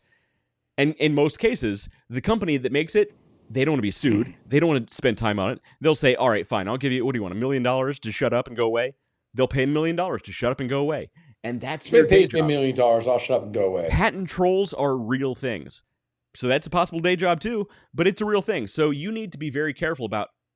You know what? That would be a great show. Lucrative but asshole jobs. Ooh, that's a good one. Yeah. Legitimate but asshole jobs. I think that'd be great. Like legitimate and lucrative but asshole jobs. You're right. That would be amazing. All right. So we need to do some research on that. And no, we're not going to put lawyer on the list. Okay. It's not going to happen. But there are other ones I think that would be great, like patent trolls and assholes like us that sit on domains forever. Yes. Laura Elias Black says, take care of that cough, David. That was bourbon going down in my lungs. So I am cured of my next 3 upper respiratory infections. Well, and that's why we drink so much, is it just helps to cleanse the system. It's an antiseptic. Exactly. It really basically, I mean, you wash your hands, right? And you use hand sanitizer. It's basically hand sanitizer for your internal system. Yeah, and because it's got to go through, I'm fat, so it's got to go through a lot more stuff. I've got to drink more of it. So check. Exactly. Fair enough. Dan McDonald. Fitness is my passion. You are. Wait, no, health is my passion. In that case, you are one of the healthiest people I've ever known. Indeed. Dan McDonald says wallstreet.com. Yeah, totally. Look, you're not wrong. So we should do a show on legitimate but asshole jobs. Yeah. There's something. So, I mean, if it were me today and I said, hey, I want to just throw everything to the wind and just completely be a tool, I want to take a local IP address as close to the New York Stock Exchange as possible, tie it to AI, and let AI do micro trades because of the way the internet works. Mm-hmm. I'm going to get it fractions of seconds before other people and just let it make micro trades. Look, nonstop. I wasn't going to say anything, but if you think big trading organizations aren't using AI, you're insane. Of course it's happening. Actually, I think what I'm going to do is, I don't know if I'll do it on another account. I'm going to open another Robinhood account. Just run by I'm AI? going to open it, and it's all I'm going to take. I'm not going to put a lot of money. I'm going to put $200. I'm going to take $200. I'm going to give it to ChatGPT. Basically, I'm going to give it to ChatGPT. Yeah. And I'm going to say, here's this. I'm going to pull the data and put it in and have it pull the data from the New York Stock Exchange, or maybe I'll do two more and do $100 in each, and put it in New York Stock Exchange versus NASDAQ. You know what I want to do? And let it do its thing, and then just whatever it says to do, I'm going to do it. You know what? And let it execute all the trades. You know what I want to do? So there are websites that. Yeah, but that's not legal in some states. Well, look, your photos of your meat are all over the internet. But yes. So there are websites that are dedicated to following the stock trades of Congress people. And guess what? They're actually allowed insider trading. So David, I cannot comment without going full tilt into politics. So David, here's what I say we do. There's no understanding. No. What you do understand, you actually you gave me the idea for what we need to do. Here's what we need to do. We each dedicate $150 to this experiment. Each of us, just $150. I want to start small because look, some of us have more disposable income than others. Well, I was thinking 100. So I was going to go one to NASDAQ, one to New York Stock Exchange. No, here's what I say. We could do all there. Okay, here's what I say. Okay, 50 go to the big ETFs, and just let it ride. Okay. 50 goes to the big ETFs. Let it ride. 50 goes to let AI, based on the information provided by the general stock exchange information. Let AI decide where the money goes. That's the second 50. Okay. The third 50 is dictated by where these websites that track Congress people, where their money goes. That's where the third 50 goes. So you start out with a very small amount. 50 goes to all three of these places, and we track them over time. Now you're doing the same thing. I'm doing the same thing. Okay. So each of us, and we're basically three different accounts. But following three different principles. Following three different principles. Yeah. From it. Okay. So I'll set up my. I'll get on my ChatGPT. I'll get it going in. Dan, I can be in this for two. You got the fireworks, David. You totally agree. I don't know what I did. I don't know what I did to the fireworks. Is it the thumbs up that gives me the fireworks? I'm not sure. It is the thumbs up. 2 thumbs up gives you fireworks. 1 thumbs up gives you thumbs up. Okay. Oh wait, Dan. This is for you. Oh, Dan, he loves you. He loves you. There we go. So, Dan, you know who Justin Hart is, right? So I told Justin if he didn't agree to get into one of my meetings, I was going to. So I have a ton of his colleagues that are going to be on the show on a thing with me, on a thing that I'm leading. I told him if he doesn't show up, I'm wearing a I Heart Justin T-shirt the whole entire time. That's awesome. I don't know who the guy is, but that sounds awesome. I like the idea. He confirmed within moments. He's like, I'll be there. So I might do it anyway. Just mess with him. But yeah, I think this is a great idea. And anybody that wants to join in with us on this, it's $150. We're going to split it up 3 different ways. We're going to go off of what the inside traders, known as the Congress, treasonous bastards, and we're going to do one. We don't do politics, but treasonable. We hate them all. That's really it. Yeah. It doesn't matter what initials are after their name. And then we're going to do one. It's ETF. And then we're going to do one that just basically we let AI say where's this money going. And so I don't think we need to put more money than 150 because that breaks out 50. And I'm going to set up 3 new Gmail accounts because why not? Right. They're free. And I'm going to set up 3 new Gmail accounts. We'll get 3 new Robinhood accounts. I'm going to drop that into one of them. Yeah, why not? Yeah, that's a good. I think that would be. I think it would be just perfect. Do you want to do this next week? Yeah, let's do it next week. Because I already forgot the thing where you said we were going to do next week. So why not? Which we will watch. And we'll forget this too. Probably. Let's see. I leave at I gotta get up at 3 o'clock in the morning on Saturday. Ugh. I fly That's to ridiculous. That's San Diego. I agree. Uncalled for. San Diego's a beautiful city, amazing weather all year round, but that's ridiculous. I refuse to accept that.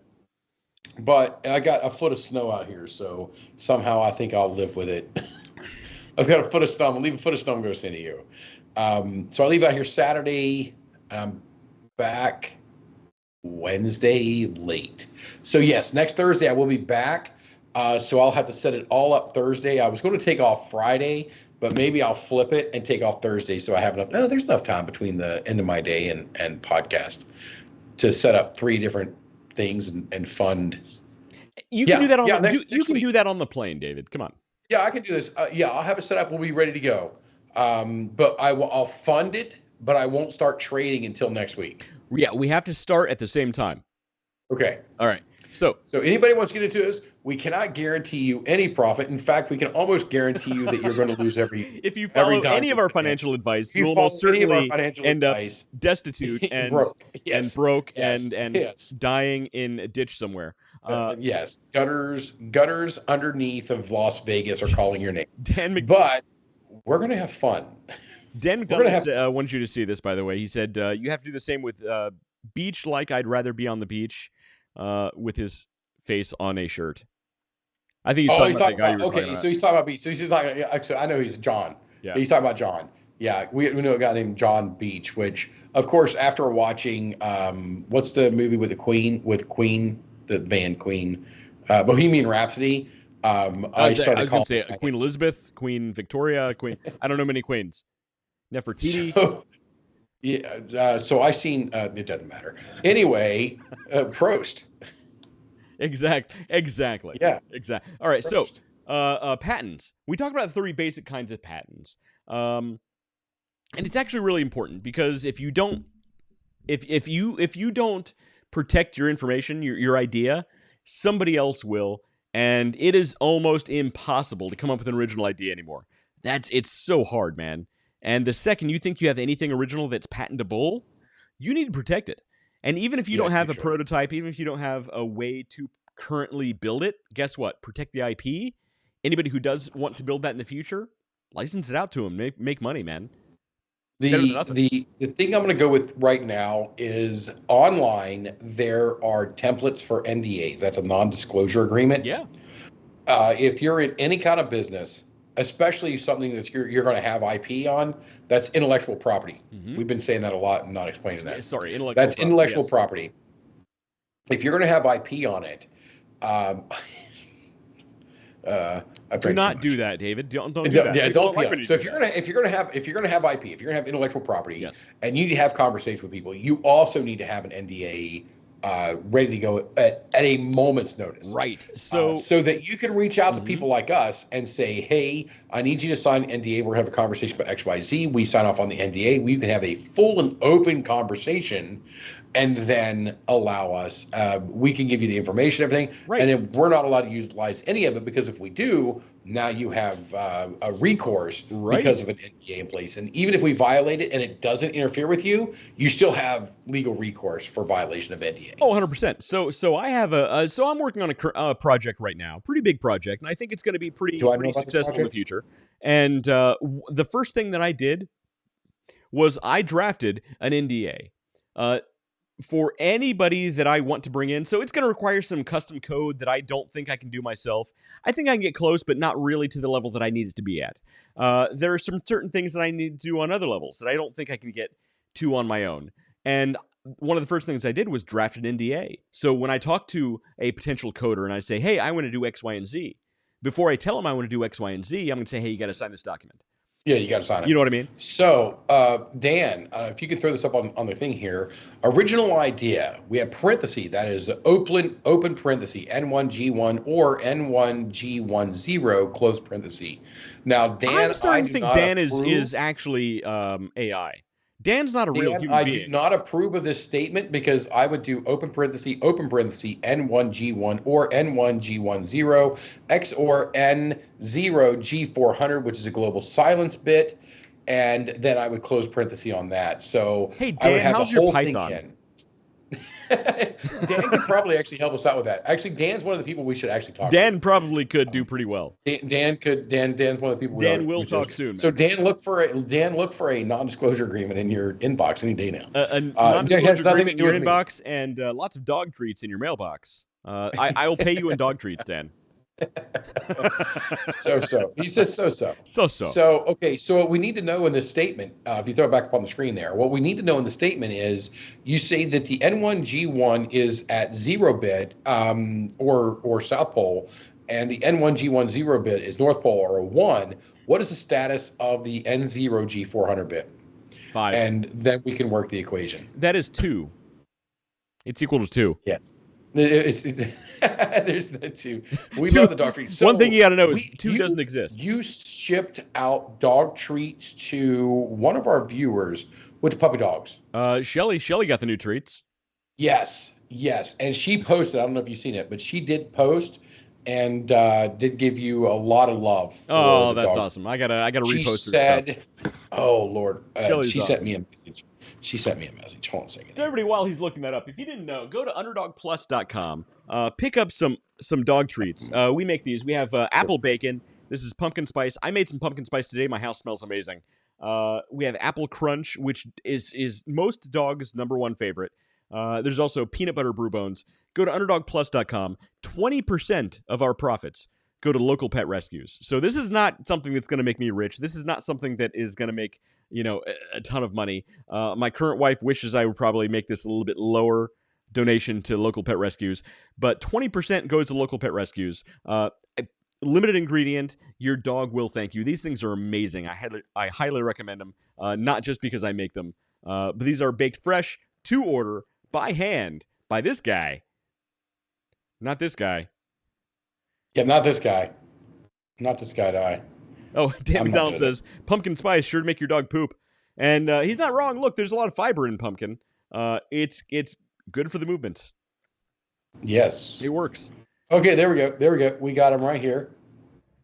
There she is. She sent the pictures over of the dog treats. Oh, that's great. She's got them. Shelly Webb is awesome. And her dogs are amazing too. My version of these dog treats still have the handwritten pumpkin spice, apple bacon. Well, I gave you the prototypes. I gave you the. Yeah, so I had the prototypes on it. So I love the packaging. The new packaging is really, really cool. It's not even AI. Yeah, it's not even AI. So here's the cool thing. So I'm so slow about writing blogs on my website, the underdogplus.com. We do have a dog blog, by the way. Check it out. I'm so slow about writing those because I actually write those. I don't use AI. It's possibly you need to get on it. Now, John Calendar says he may have had a hand in some of those treats. Well, so John is a home brewer. He makes he makes home beer. Which, John, I still haven't tried your Christmas ale yet. What? I haven't tried his Christmas ale. I want to try. Next time I'm over, I want to try his Christmas ale with you. So he made apparently a really good Christmas ale, and he had a lot of brewer's grains left over, and he gave them to me to make a custom dog treat for his dogs. I actually made some really good batches. I think, John, you're going to like them.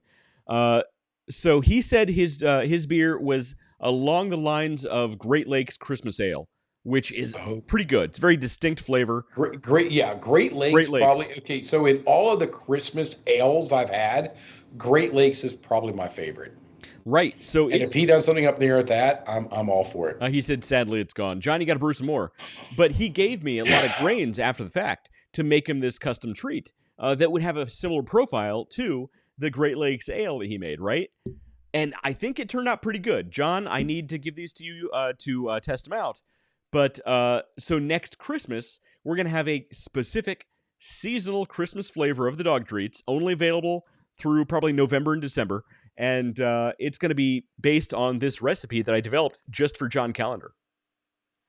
That'll work. Yeah. That'll work. And you guys can do a 12 copy dogs. But you can do a copy of the Wham song, and you talk about last Christmas. You gave me my grains. The very next day, you turn them into treats or something. I don't know. There's something to be done there. We can work with that. So funny thing, he says more like 12 dogs. But John, as you know, the head brewer from Great Lakes moved to 12 dogs and developed their 12 Dogs of Christmas. And the new 12 Dogs of Christmas is very similar to the original Great Lakes Christmas Ale. Great Lakes Christmas Ale. So look, we're imagine playing some card games here. Yeah, shell games. Yeah, indeed, indeed, young Skywalker. All right, so here's the thing. Okay, real quick, back to the patents. We'll wrap this up pretty quick. Are we wrapping up, or are we just rambling? We've been going for a while. So first thing you want to do, no matter what, look, even if your idea is ready to go out the door, first thing you want to do is a provisional patent application, which you want to do this first. It's going to cost you more money than just doing the utility patent application. Utility patent application, honestly, is going to cost you about $600, $700, something like that. It's not cheap to get that in there. Provisional patent application is about $100. Now, why do you want to pay an extra $100? Because it buys you a year's worth of development.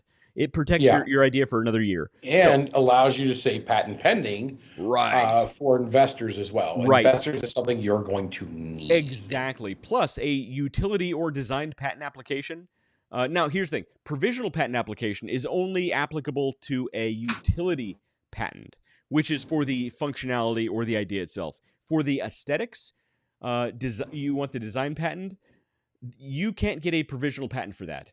Provisional patent is only for the utility patent. Okay, so that being the case, you still want the provisional patent application in place, so you get the patent pending process. Now, hypothetically, you can then go in and immediately afterwards file a utility patent application, because here's the hiccup. It can take up to a year, even more than a year in some cases, for your utility patent to be approved. It can take it's a really long process, right? It is a process because it's government agency cross-referencing against every other patent. And all of these are reviewed by a human being who is sitting in an office looking at files and files and files of patent applications to make sure yours doesn't infringe on somebody else's. It's a time-consuming process. They're looking at your stuff in between me sending them memes. Memes of David's meat take up a lot of their bandwidth. So drink to that. Yeah, it does. Yeah. So either way, everybody raise a glass to David's meat. I will not. So either way, you always want to file a provisional patent application first. And yes. I'm going to go through the steps, or at least the information you need to have handy when you're filing this application. So first thing you want is the invention title. Create a name for this thing. Be creative. Don't be creative. Whatever. Just make sure you know what you're going to call it, because that's going to be the title of your invention. Yes. Second thing is a summary of what your invention does.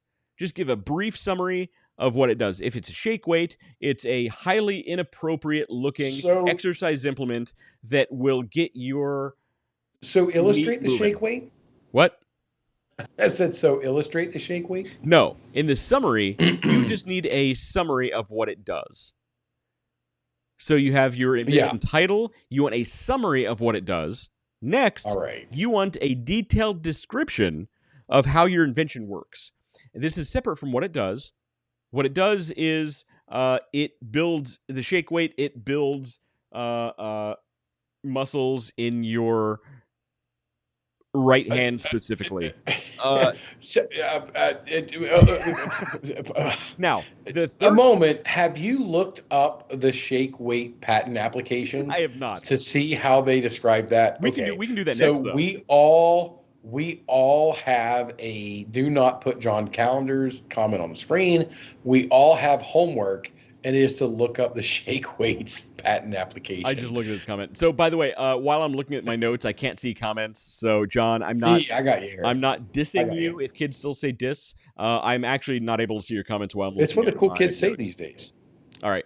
So you're on the down low. So you want a brief summary of what it does, but you also want a description of how it works. Okay, so the mechanics of how it works. If it's a process, the idea of how the different elements of the process work together, things like that, right? What you also want to have in a separate bit of information is the background information about your invention, right? So in this part, the background, it's very important. Most people don't think about it until it's too late. The background information is what led you to think that this was a good idea in the first place. Whether it's data-driven or I was sitting in a cigar bar and immediately thought, this lady could use some upper body strength. I don't know. So what's funny is, there's currently a process. I'm going to call it process in place right now of something that came up and was discovered at a cigar bar. At a where people were happens. just chit-chatting at a cigar bar, and one thing led to another. They looked deep into each other's eyes and said, "We should start a business." They immediately they looked in each other's eyes and said, "ShakeWeight." All right. Yeah. So, but you want to go beyond just, I was sitting in a cigar bar chatting with some buddies and we thought of this idea. You do want to mention that, but you also want to mention, based on X, Y, and Z data points, this thing can produce this outcome because of this vacuum in the market, and we feel like this is a valuable addition to the marketplace. So things like that. So you want to get detailed with the background and why you think it's a good idea. That's exactly. David's getting the fireworks there. Yeah, I'm sorry. That was for Dan's comment. That's Dan, I didn't see the comment. I'm looking at my notes. I apologize. So yeah, he's looking at his show notes. The comment was the counteractive of the Thigh Master. Ouch. Yeah, you're not wrong. I don't think if Susan Sarandon were around today, she may or may not be alive. She would advertise the ShakeWeight. Drawing. If she did not, then that's a miss. I think she passed. I don't know. That'd be sad to be like, I don't even know if this person's alive anymore. The next thing you want is drawings of your invention. Detailed. If you have mechanical drawings, that's great. If you have process descriptions, that's awesome. But you want drawings of your invention, and preferably photographs of your invention if you build a prototype. So you want to draw this thing out, sketch it out. It can be hand sketches. It can be a photograph of napkin drawings that you drew in a bar one night. David may or may not have a few of those sitting around. But you want drawings. I ended up just taking pictures of it, putting it on my OneDrive, and I threw all the napkins away. But you do want drawings of your invention as well. More detailed, the better. Photographs help too. But when you're looking at patent applications, a lot of them will have illustrations, not photographs, but illustrations, and the illustrations will have numbers. It's Suzanne Summers. Susan Sarandon. Susan Sarandon. I'm like, I pulled up Susan Sarandon. I'm like, well, she's still alive. I'm like, but that's not right. Same thing. That's not right. Same thing. No, it's not. Look, I was a fan of Three's Company too. It's kind of the same thing. All right. Yeah, I think she passed away. And she passed away in 2023. She passed away October 15th. Oh, that's sad. That is sad. All right. Next thing is U.S. That's sad. All right, let's move on. Literally, there is a show from Great Britain called Top Gear. Top Gear. Yes. Top Gear. And there is literally a scene that's almost identical. Anyway, it's very sad. Very sad. Anyway, that's terrible. Anyway, let's move on. Let's move on with our lives. Next thing is, and this is a very important one, and it's kind of messed up, which is you need to discover and disclose if you think there is U.S. government interest or ownership of this information. Because here's the kind of the messed up thing: the U.S. government doesn't always necessarily have to disclose that they own IP, right? But if you invent something, and the government comes along and says, hey, we own that, they don't always have to prove that they own it. So if there's any kind of interest, especially in the defense area. Well, I struggle with that as well because there's nowhere. Okay, that's all politics. Never mind. Yeah, look. Screw it. Look, it's there's right nowhere. Wing, left wing. It doesn't matter. They don't have to prove that they owned it ahead of time. They can come along and say, "Yeah, we own that," and they own it. So if there's any kind of government interest, if you feel like there is information that could be pertinent to the government industry or the military complex, whatever you want to say about that, you need to disclose that you think they might be interested, because they might be interested in your product that they may or may not have been working on and not telling anybody about until you disclose it. It's a thing. It happens. I'm just saying. And that's something that you have to disclose on your patent application. So the answer to that question is always no. Right. The answer to the question is it should be always no, and hopefully nobody notices until you're selling these things commercially. Yeah. I'm gonna. So, what is the frequency that the ionosphere reflects? Like 40 hertz. Oh boy, it's been a long time since I've taken my ham test. I don't know. Okay. I am a ham, so by the way. So the ionosphere reflects anything at 40 hertz. I think it's 40 hertz and under.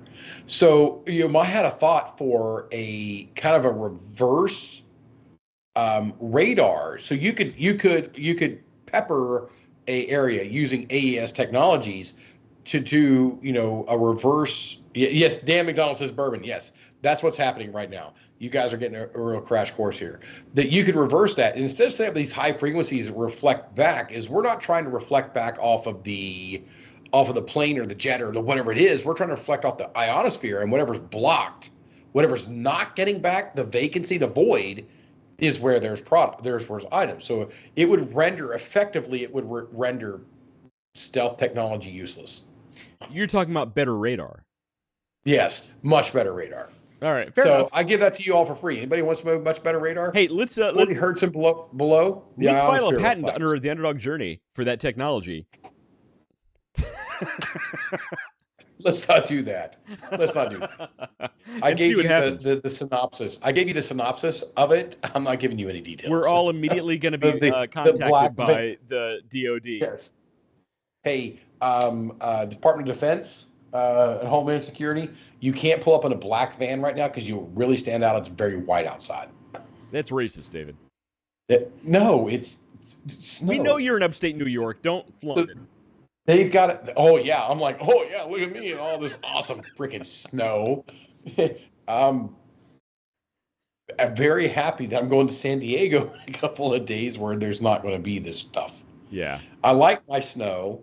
Actually, to the point where I wasn't drinking, but I was making dinner, and it looked beautiful. I'm looking out the sunroom, and I was like, I was almost to the point of telling Noah, my boy, go grab the Christmas tree, throw it up real quick. It looks beautiful outside. Right. This is when you take your Christmas photos. Is late February. That's Canada, New York style. That's what it is. Basically, out there, Dan. It's crazy. So New York state government is very similar to Canada's government. So without getting political, it's very similar. without getting political, here's an extremely political comment. Justin Trudeau is your next door neighbor. I'm not judging. I'm just saying. Well, I mean, technically, yeah, kind of, yeah. Asshole. I'm not. Look, without getting political, let's get very political. Without getting political, let's be political. So, all right. So we've went through, basically the moral of today's Underdog journey. This is the end of the what was the Inspector Gadget? The end of the Inspector Gadget cartoon where they always had a moral. Yeah. And Claw sitting there with his cat. Yeah. And he's next time, Gadget. Right. Hang on. Next time. Next time. The moral story is next time. Get your provisionary patent. Start the process. Oh, you've actually got the cat. Holy crap. Next time, Gadget. Next time. Your cat's like, I don't know what the hell's going on here, man. What? Do not put that comment on the screen. I almost did. John Calendar, I blame you. This is the end of the story. And now, look, Paul Harvey was the best story. And I wish I could do a Paul Harvey voice. I can't reach those registers. Yeah. And that's the rest of the story. Yes. And now you know. And now you know. And now you know the rest of the story. Yeah, I can't do it. Yeah, it was so great. And when he passed away, it was so sad. For those of you guys who are not AM radio fans, you may actually not know who Paul Harvey is. Or if you're not 90 years old, you might not know who Paul Harvey is. But we're not 90 years old, but man, Paul Harvey was great. Some of the stuff you learned from Paul Harvey I guarantee you, if he was alive right now, he'd be signed up for Stoicism as well. Oh, everybody out there needs to go and look up the video or the audio clip of Paul Harvey in like 1965 or something like that, doing "If I Were the Devil, I Would," and he talks. And here's the funny thing: if I were the devil, and he mentions everything that's happening in society today. He recorded this in like the 60s. It's identical to what's happening today. It's bonkers, man. Paul Harvey might have been a prophet. Well, what's crazy is I hear people, and this is, man, ladies and gentlemen, any resemblance to the business part of the show is done now. Okay, get a patent. We're just drinking and talking shit now. You're welcome. Yes, if you got anything out of that, next week we're gonna be setting up. I almost said GoDaddy accounts, but it's not it. Robinhood accounts. We're gonna be setting up 3 Robinhood accounts and funding each of them with $50. And we're going to run one with the ETF. We're going to run one with insider trading based upon what the Congress is doing. Mm-hmm. And we're going to run one based off of what ChatGPT recommends. I think we should use 3.5, which is free to everybody. Well, no, here's the thing. No, just go to Microsoft Bing. Use Bing. Yeah, we'll go to Bing. Bing uses because it uses ChatGPT 4 and it's free. Yes, and it's free. So we'll use Bing. And Bing's integration with ChatGPT, although my fear is when we add a layer in that Microsoft, I'm afraid of what it's saying. Hey, what you can wait, what you can't wait. So I'm going to utilize. You can use 4.0 if you want, but I'm going to use 3.5. Oh, here. Okay, you use 3.5. I'll use 4. We'll see what it says. Yeah. Yeah, we'll see which one it goes to. So that's what we're going to do next week. But now, what were we talking about? We're talking about Paul Harvey.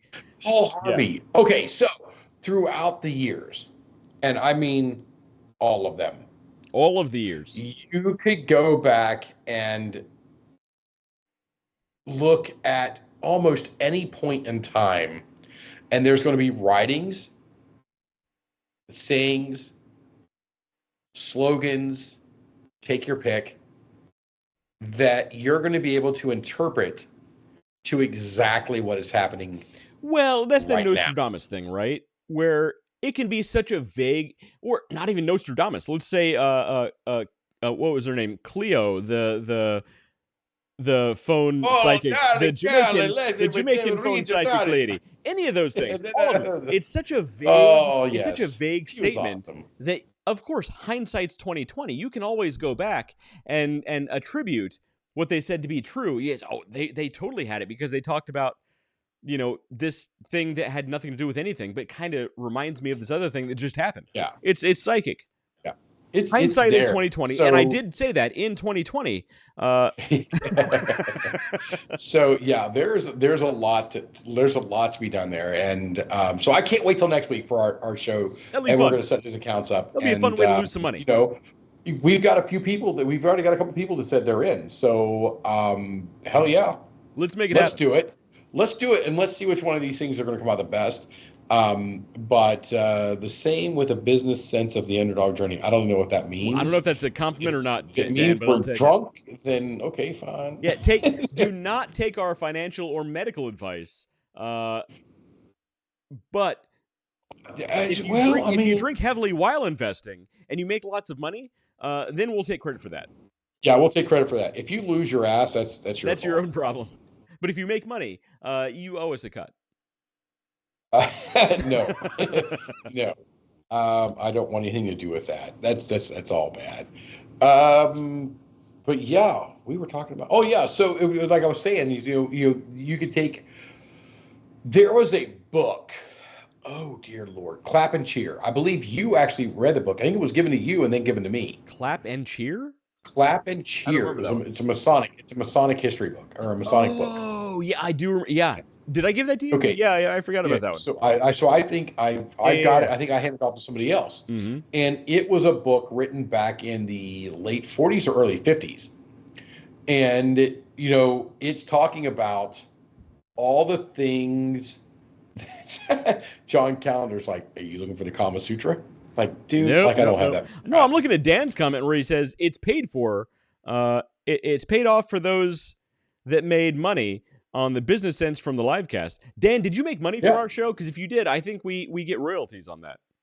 No, we do not want royalties. But I do. if somebody makes money off our show, Stevie Evans. Stevie Evans is one of the people. Oh, by the way, he couldn't make it this week. I did speak to him. We'll talk to him soon, though. Stevie Evans, go to shopbigbentleys.com and pick up some Big Bentleys. So he has a lot of people interested in his tobacco odor eliminator product. Mm-hmm. I was down at, I was celebrating my birthday this past Sunday. I was at the 45, the Trump Tower Wine and Whiskey Bar. And right after he went to Rump Tower and lost some more, a big stack of ones. Yeah, a big stack of ones.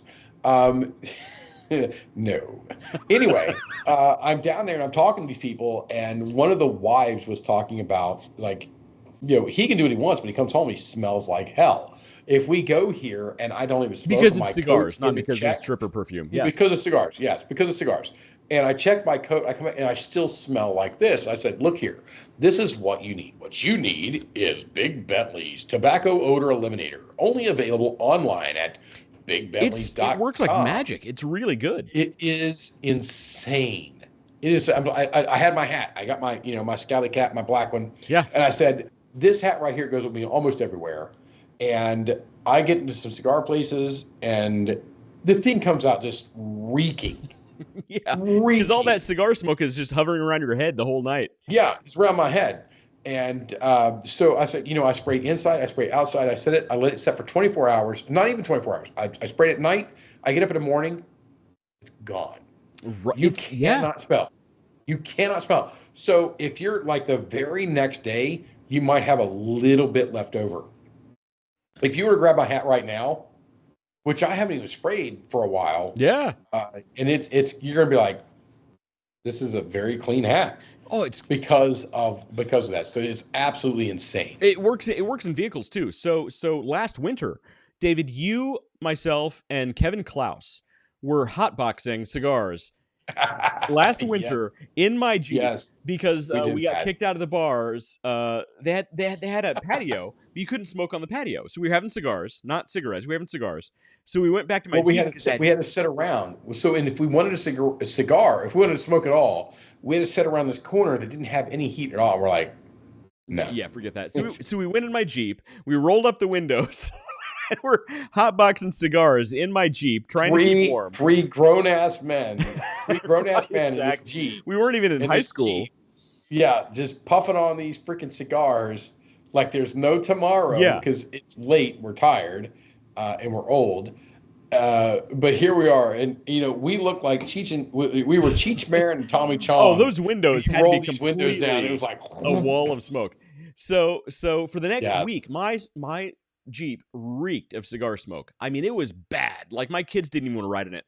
I give it a spritz of the Big Bentley's odor, smoke. The tobacco odor eliminator. And man, the next day you couldn't even tell. Overnight, you couldn't even tell. It was nuts, man. It worked so well. It's crazy. So good. So targeted to the tobacco, the VOC, the organic compound of tobacco. It is spot on, and probably one of the best. And I like his other cleaning products. I really do. His pet supplies are really good too. They work like magic. Yeah. So he's like some kind of chemical engineer. He works at like a company where he develops these sort of things chemically related. Yeah. But so he developed these originally for pet stains and odor removal. It's all like bioenzymatic, and it's very clean and safe for your pets. Bioenzymatic. I love it. Bioenzymatic. So I can't. So the next time he's on, we need to tell him he can't use the word bioenzymatic, and he has to take a drink every time he does. That's fair. All right. So, and we'll drink with it. So he developed these things to be safer on kids and pets, because that's what his original line was for, is for pet, stains and odors. But he developed this other one for tobacco odors, cigarettes if you want to, cigars is what we use them for. And man, it's like magic. I can't believe how well they work. It is phenomenal how good. He's not even paying us. He should pay us. Yeah, he should. Actually, he shouldn't. He should get as much. No, yeah, Stevie's a really good guy. I can't wait until his product, and he's got to be close. I can't wait until his product is to a point to where he can leave his day job, and this is his full-time thing. He's got to be close, though. He's in a lot of retail locations right now. He sells. Apparently, his online sales are amazing. So, I mean, good for him, man. Okay, so can you look at these? This looks like 2 bottles of it, doesn't it? I think that is 2 bottles. Okay, so this is a guitar detailer. Okay, fair enough. And I happen to have that's not made by Stevie, is it? No. And then this is the tobacco odor eliminator. So this is actually new. So I have some of the original which I thought was over. Oh, here it is. I think my bottle is non-branded. I think it's just like written on there with a Sharpie. There it is. That's what yours looks like. That's what I got. Yeah. That's what you've got. So you've got the tobacco odor eliminator, and it's got a phone number there, 859-404-1073. For all your tobacco odor eliminating needs, you call Big Bentley's Pet Supplies at 859-404-1073. So that was his product when we first kicked off. Yeah, that was his product, and you can see that's how much I've used. That's it right there. Right, those bottles. All I've used. He needs to sell a bottle that's half that size. He needs to raise his price, sell a bottle that's half that size, and he needs to have a 12-pack of those bottles at every register point at every cigar shop in the country. Every cigar shop in the country. So this is his new product line. This is his new packaging. I like the label. I like the label. You can't go wrong with a walking cigar, right? It's a pipe, yeah. So, a pipe. Yeah, that's what I meant to say. But I'm drunk, so it's okay.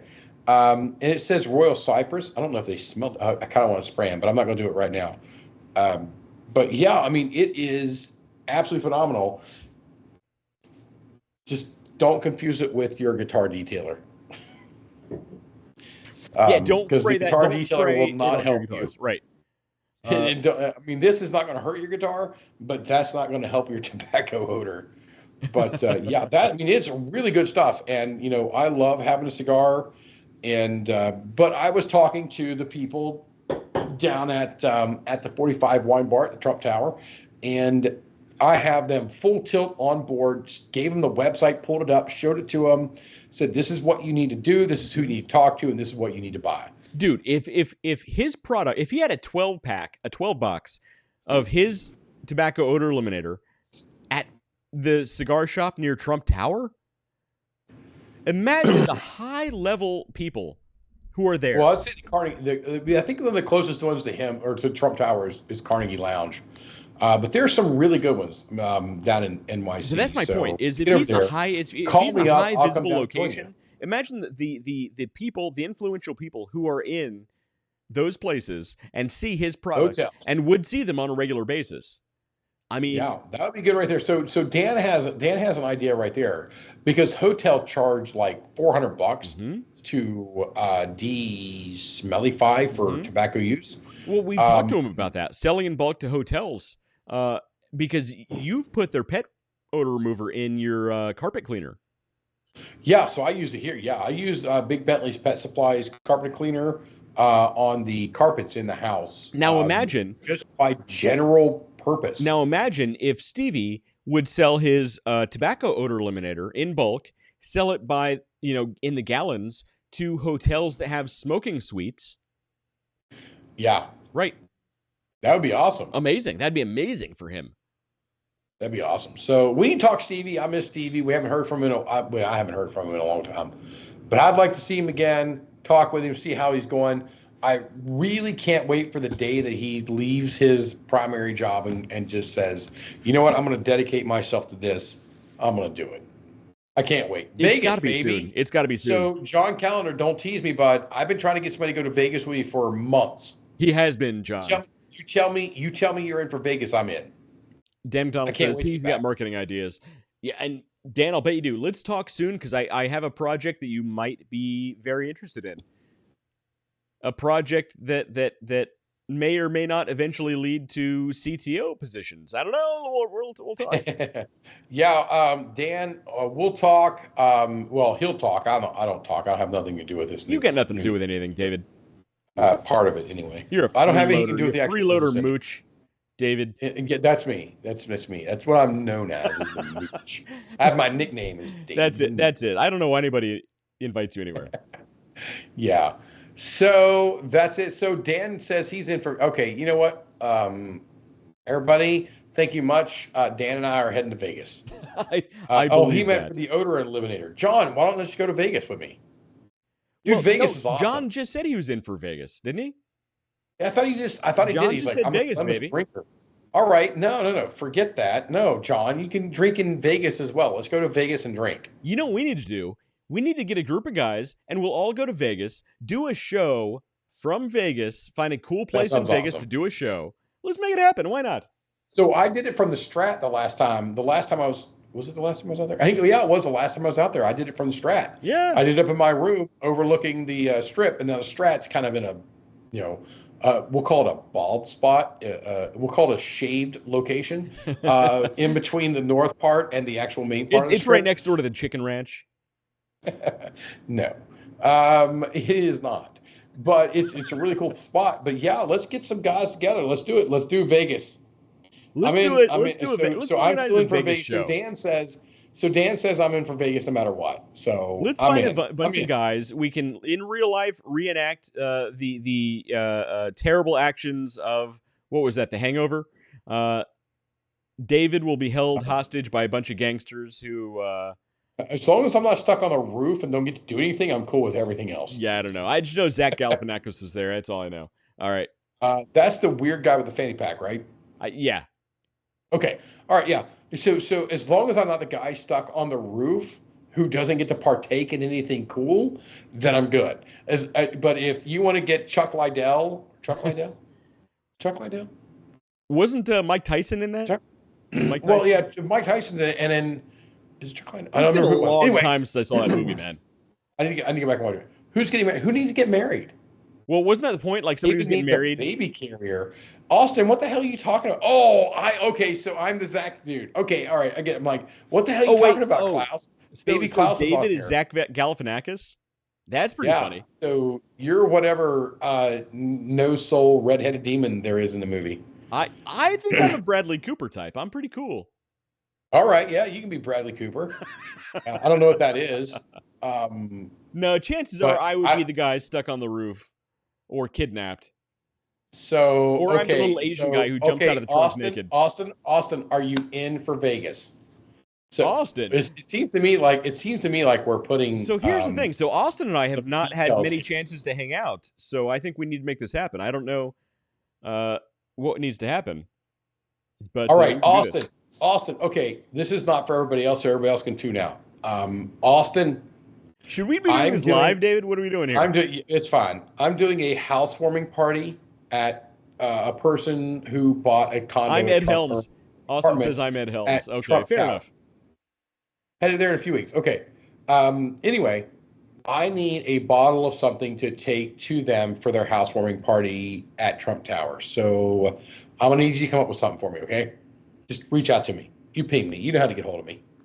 Yep. Anyway, now back to the rest of you guys. I'm Mr. Chow. Is that the little Asian guy? Austin, that's what I'm saying here. What are we doing? What's happening? I'm shaking a bottle of Blanton's over here. Oh, a bottle of Blanton's. Okay. Yeah. I mean, a bottle of Blanton's is good. Yeah, that'll work. So yeah, apparently Dan Connell's Mr. Chow. He's the Asian guy who jumps naked out of the trunk of the car. Okay. And who said they're claiming that? Okay, that's Dan McDonald. So Dan McDonald is weighing hanging freely. Okay, got it. David finds the boring strip clubs. Okay, so I've been to Vegas, a handful of times now, and I have still yet to go to a strip club in Vegas. I've been to Vegas 3 times, and I've never left the hotel any of those times except to go back to the airport. Nice. Look, nice. It's the hotels have everything you need. Look, they got the bar. I get it. I get what you're saying. It's perfect, man. It's perfect. And the last time I was there, I was in the Bellagio. And okay, there's a whole long story I won't get into. I ended up with a room that had, so you see the typical like postcard Bellagio where they have like the fountains going off, all that kind of stuff.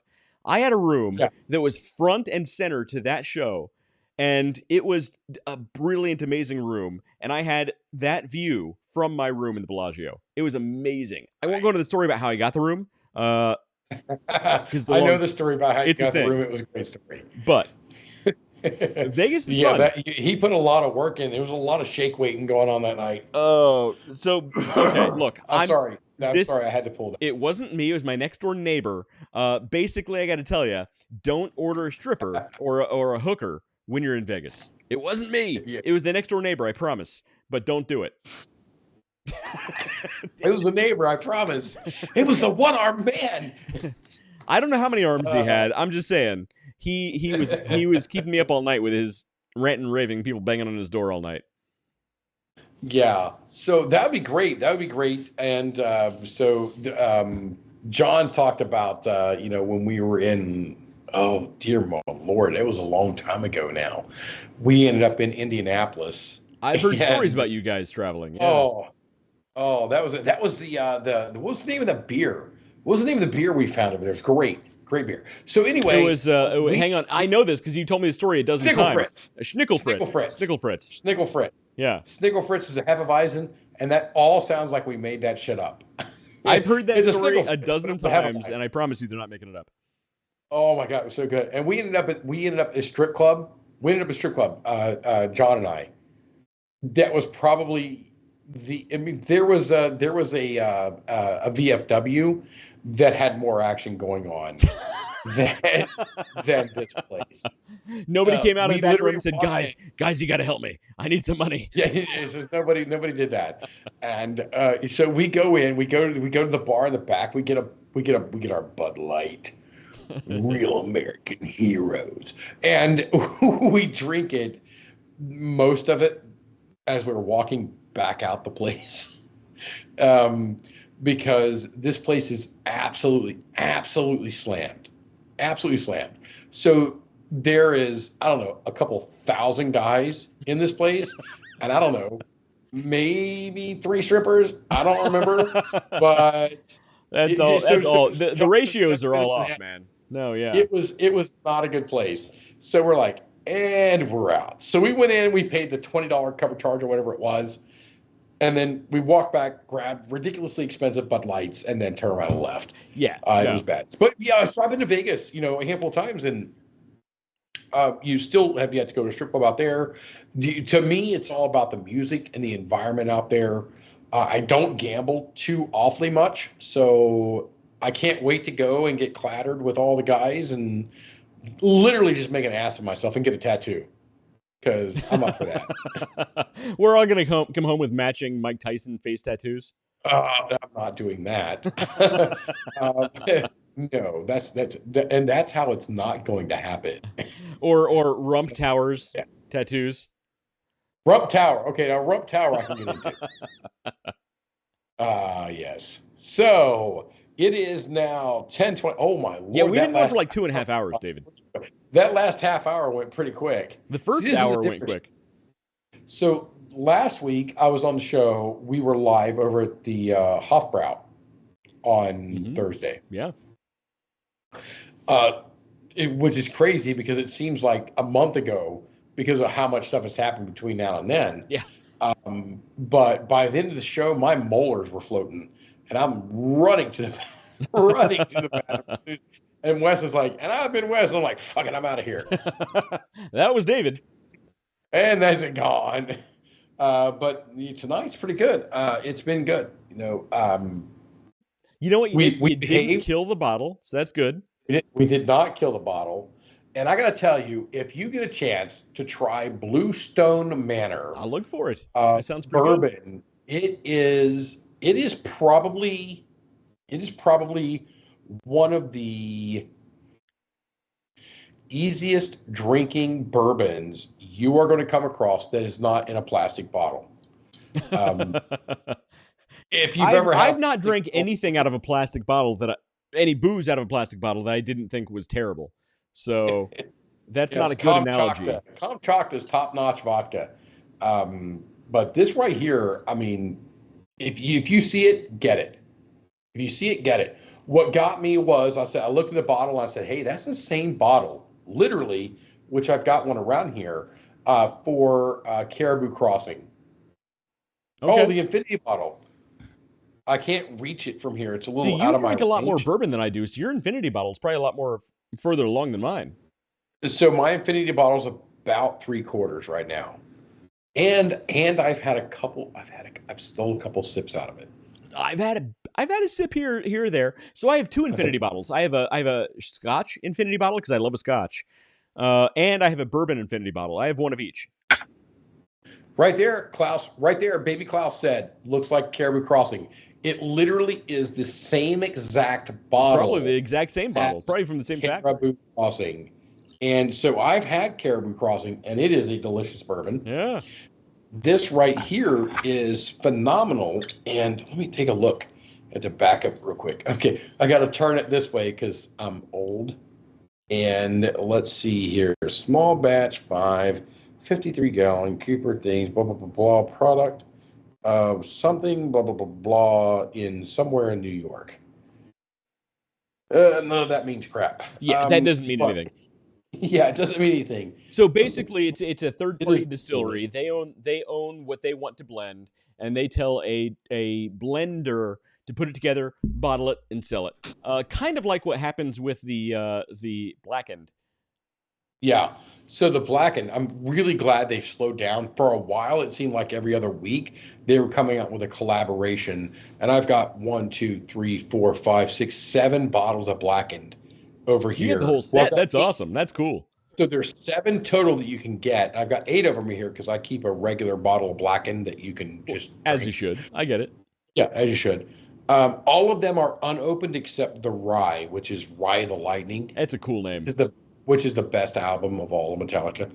But it's sitting over there. I'm really glad they slowed down because, man, it was really getting hard there for a while to keep up with all their stuff. So they have one that's in collaboration with Rabbit Hole. It's called Blackened Rabbit Hole. Yeah. And I'll tell you, it might be one of the best damn whiskeys you will ever come across. It's a 107 plus or minus, very, very small margin on the alcohol percentage. So it I know I just saw Austin's comment there. I just see the comment. I'm like, dead. Austin. So David's out of town. You and I should hang out more. Just letting you know. Trying to spill liquor. So what's cool about this is it actually puts the mash bill on the back of the bottle. So it tells you that it's got 70% corn, which is higher than it has to be considered a whiskey or a bourbon. I'm sorry. It's got 25% wheat, and 5% malted barley. So it's got 5% barley, which I would have rather them killed the. They could have kept the barley, but I would rather them drop the corn percentage and increase the wheat percentage because I am a big Weller fan and I like good wheated bourbons. Dan McDonald says Master of Puppets was the best album. Sorry. Dan, I think you're wrong. I think the best was, after they cut their hair, they actually got significantly better. Reloaded, all that kind of stuff. It was pretty great. Oh, dude, we're gonna start a whole brouhaha here. Okay, all right, we're moving on. Whiskey. Let's move on. No. Oh. You got me started in Metallica. There's no moving on now. Right. This is another 2 hours after this. So both Load and Reload have songs on them. The albums in general, yes, you may say, hey, that's a whole different world. Okay, great. People evolve, people change. Bands evolve, bands change. There are some songs on each of those albums, especially Reload, that are just they're killers. Until It Sleeps it might be one of the highest underrated songs of all the Metallica, and then Bleeding Me is just vicious. I mean, if I were an angst-ridden teenage emo, maybe. I'm not judging your taste in music. Okay, I am the beast that feeds the beast. I mean, can you think of a single line of any song that really spells out? Think about when on those. I know you have a perfect life over there, but on the days where shit isn't going right, and you're like, and you think, and you play that song, you're like, I get it. Yeah. Oh, John is referencing. He said I haven't given him a sample for years. John, I actually do. I've been saving you a bottle of my moonshine. Is that what you're talking about? I've been saving you a bottle. So I have that for you. Dave has his right there. David has his right there. I've got the whiskey right here. Yeah. This is the John, whiskey. I've been saving you a bottle of this for years, by the way. So I do have your bottle. I just need to give it to you along with your dog treats. So I've had this for, oh my God, I've had this for years and years. And we were talking a couple of weeks ago. I'm like, I'm just going to keep this. This has now become a kind of it's a talisman. I might put it on a necklace. I might just put it on a necklace. It's an antique at this point. Yeah, and you said you have some over there, so we're just gonna come over and drink. So I think one of these times when I come to town, we should, instead of going to Hofbrau, and we love that, we love the environment there, it's great. I think we should skip that and just do the show live from your basement. Ooh, it's gonna get rowdy if we're drinking my moonshine. I have an unopened jar of this stuff. Nice. Is a big jar. Is a big jar. Nice. Yes, I'll bring some cherries. West is like his second wife saying, I've got a headache.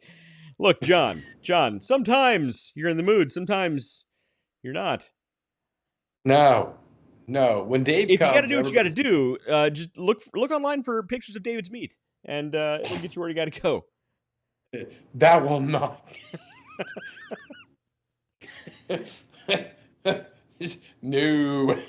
No. And all of this is being transcribed by Facebook, by the way, so you're welcome. It's been great. I don't know if for some reason it got stuck here at Stoic, and it'll get your ass in gear. Yeah, go. That's what's been on my screen for like. Even Facebook is like, I'm not transcribing this garbage. I'm out. Facebook is like, I'm out. I say we bring the Hoflabal when I come to town. What? I don't know what that means. All right, wait a minute. But I like every word of that. What town are you coming to? Are we, Dad? Are we coming to Vegas? Are we coming to Columbus? Are you coming to? When you come to town, define town. Yeah, we're gonna need a definition here. Or we all meet in New York City. No, let's not meet in New York City. New York City. Let's if we're gonna do something, let's do it in Vegas. I mean, that's. I almost scratched my nose there, and then we could all be on the show at one time out there. Let's do a show from Vegas. Let's organize and get some guys to go out. And you know what? I will make it happen. Yeah, we'll make it happen. We'll get a mixer. We'll get everybody microphones. We'll have cameras that go the whole way around. David. Oh, it's on. David, we have a 200 show coming up. We do. I have it marked in my calendar already. Hold on a second. I actually know exactly. We got a 200 show coming up. Calendar. Yeah, so our 200th episode. Is number 190. Number 200 is coming up quick. It's 10 weeks. So let's see here. Where's my calendar? There it is. Not John calendar, like an actual calendar. I get it. I think it's in May. I think it's like the first week of May. 200th episode is on May 2nd. So May the 2nd. Let's talk about John Calendar, Dan McDonald, you, me, Austin Klaus, and we'll get Stevie, see if he can come out. Oh yeah, let's get some people together and just say, hey, screw it. We're going to go to Vegas. We're going to go out there on Thursday. We're going to come back on Saturday or Sunday, and we're going to tear it up. 200 shows coming up, man. Number 200. And by tear it up, I mean we're going to take it mostly easy. Because we're all middle-aged men with wives and kids. Old now, so yeah, we're all old, so we can't really tear it up, but we'll tear it middle. All right. Bluestone Manor sounds like a rehab facility. It actually does. It does. That's pretty funny. Does. It's like it's got a government grant. All right. Well, look, we've been going for 2.5 hours. We've got to wrap this thing up. It's pretty good, yes. All right. So Dan, tell what's her name out there? That little firecracker of a boss you've got. Man, don't tell her I forgot her name off the top of my head, because she will cut me. John said. But anyway, tell her I said hi. Yeah. And Carrie, she said. He said Carrie. Carrie, yeah, Carrie, yeah. KS, yeah, I got her now. We're good. All right. So tell Carrie David said hi. I've been Wes. This guy's been David. We'll see you guys next time. Oh, there's the hearts. It's not gonna. You gotta do it. You gotta face the camera more. You gotta do one of these. You gotta face. There we go. It's not doing it. We got. Oh, there we go. There it goes. Much love from David. I wonder what it does when I do this. Ooh, see, it should do something like fire or It something. should do something like that. Yeah. Oh, hell, we're still on.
Basically infatuated with the in-between, the ups and downs, the curves and the rounds. I bring it to your city or your hometown. I go back in time when the feeling was fine, when funkin' was legal and it wasn't a crime.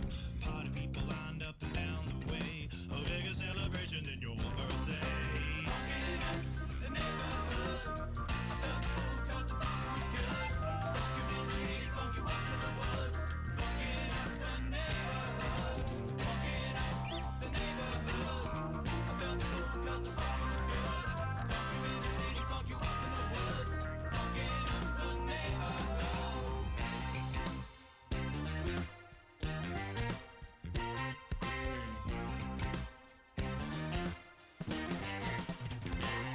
And I have seen the world pristine, funk you up in the bushes, funk you down in the trees. Now look around, all the frowns, the yellow, the white, the red and the brown. And keep in mind, it never costs a dime, 'cause funkin' is free, I remember the time. Now look today, the streets are gray, time to take it back to yesterday. Funkin' in the neighborhood, I felt the fool 'cause the funkin' was good. Funkin' in the city, funk you up in the woods. Funkin' up the neighborhood, funkin' up the neighborhood. I felt the fool 'cause the funkin' was good. It was good in the city, funk you up in the woods. Funkin' up the neighborhood.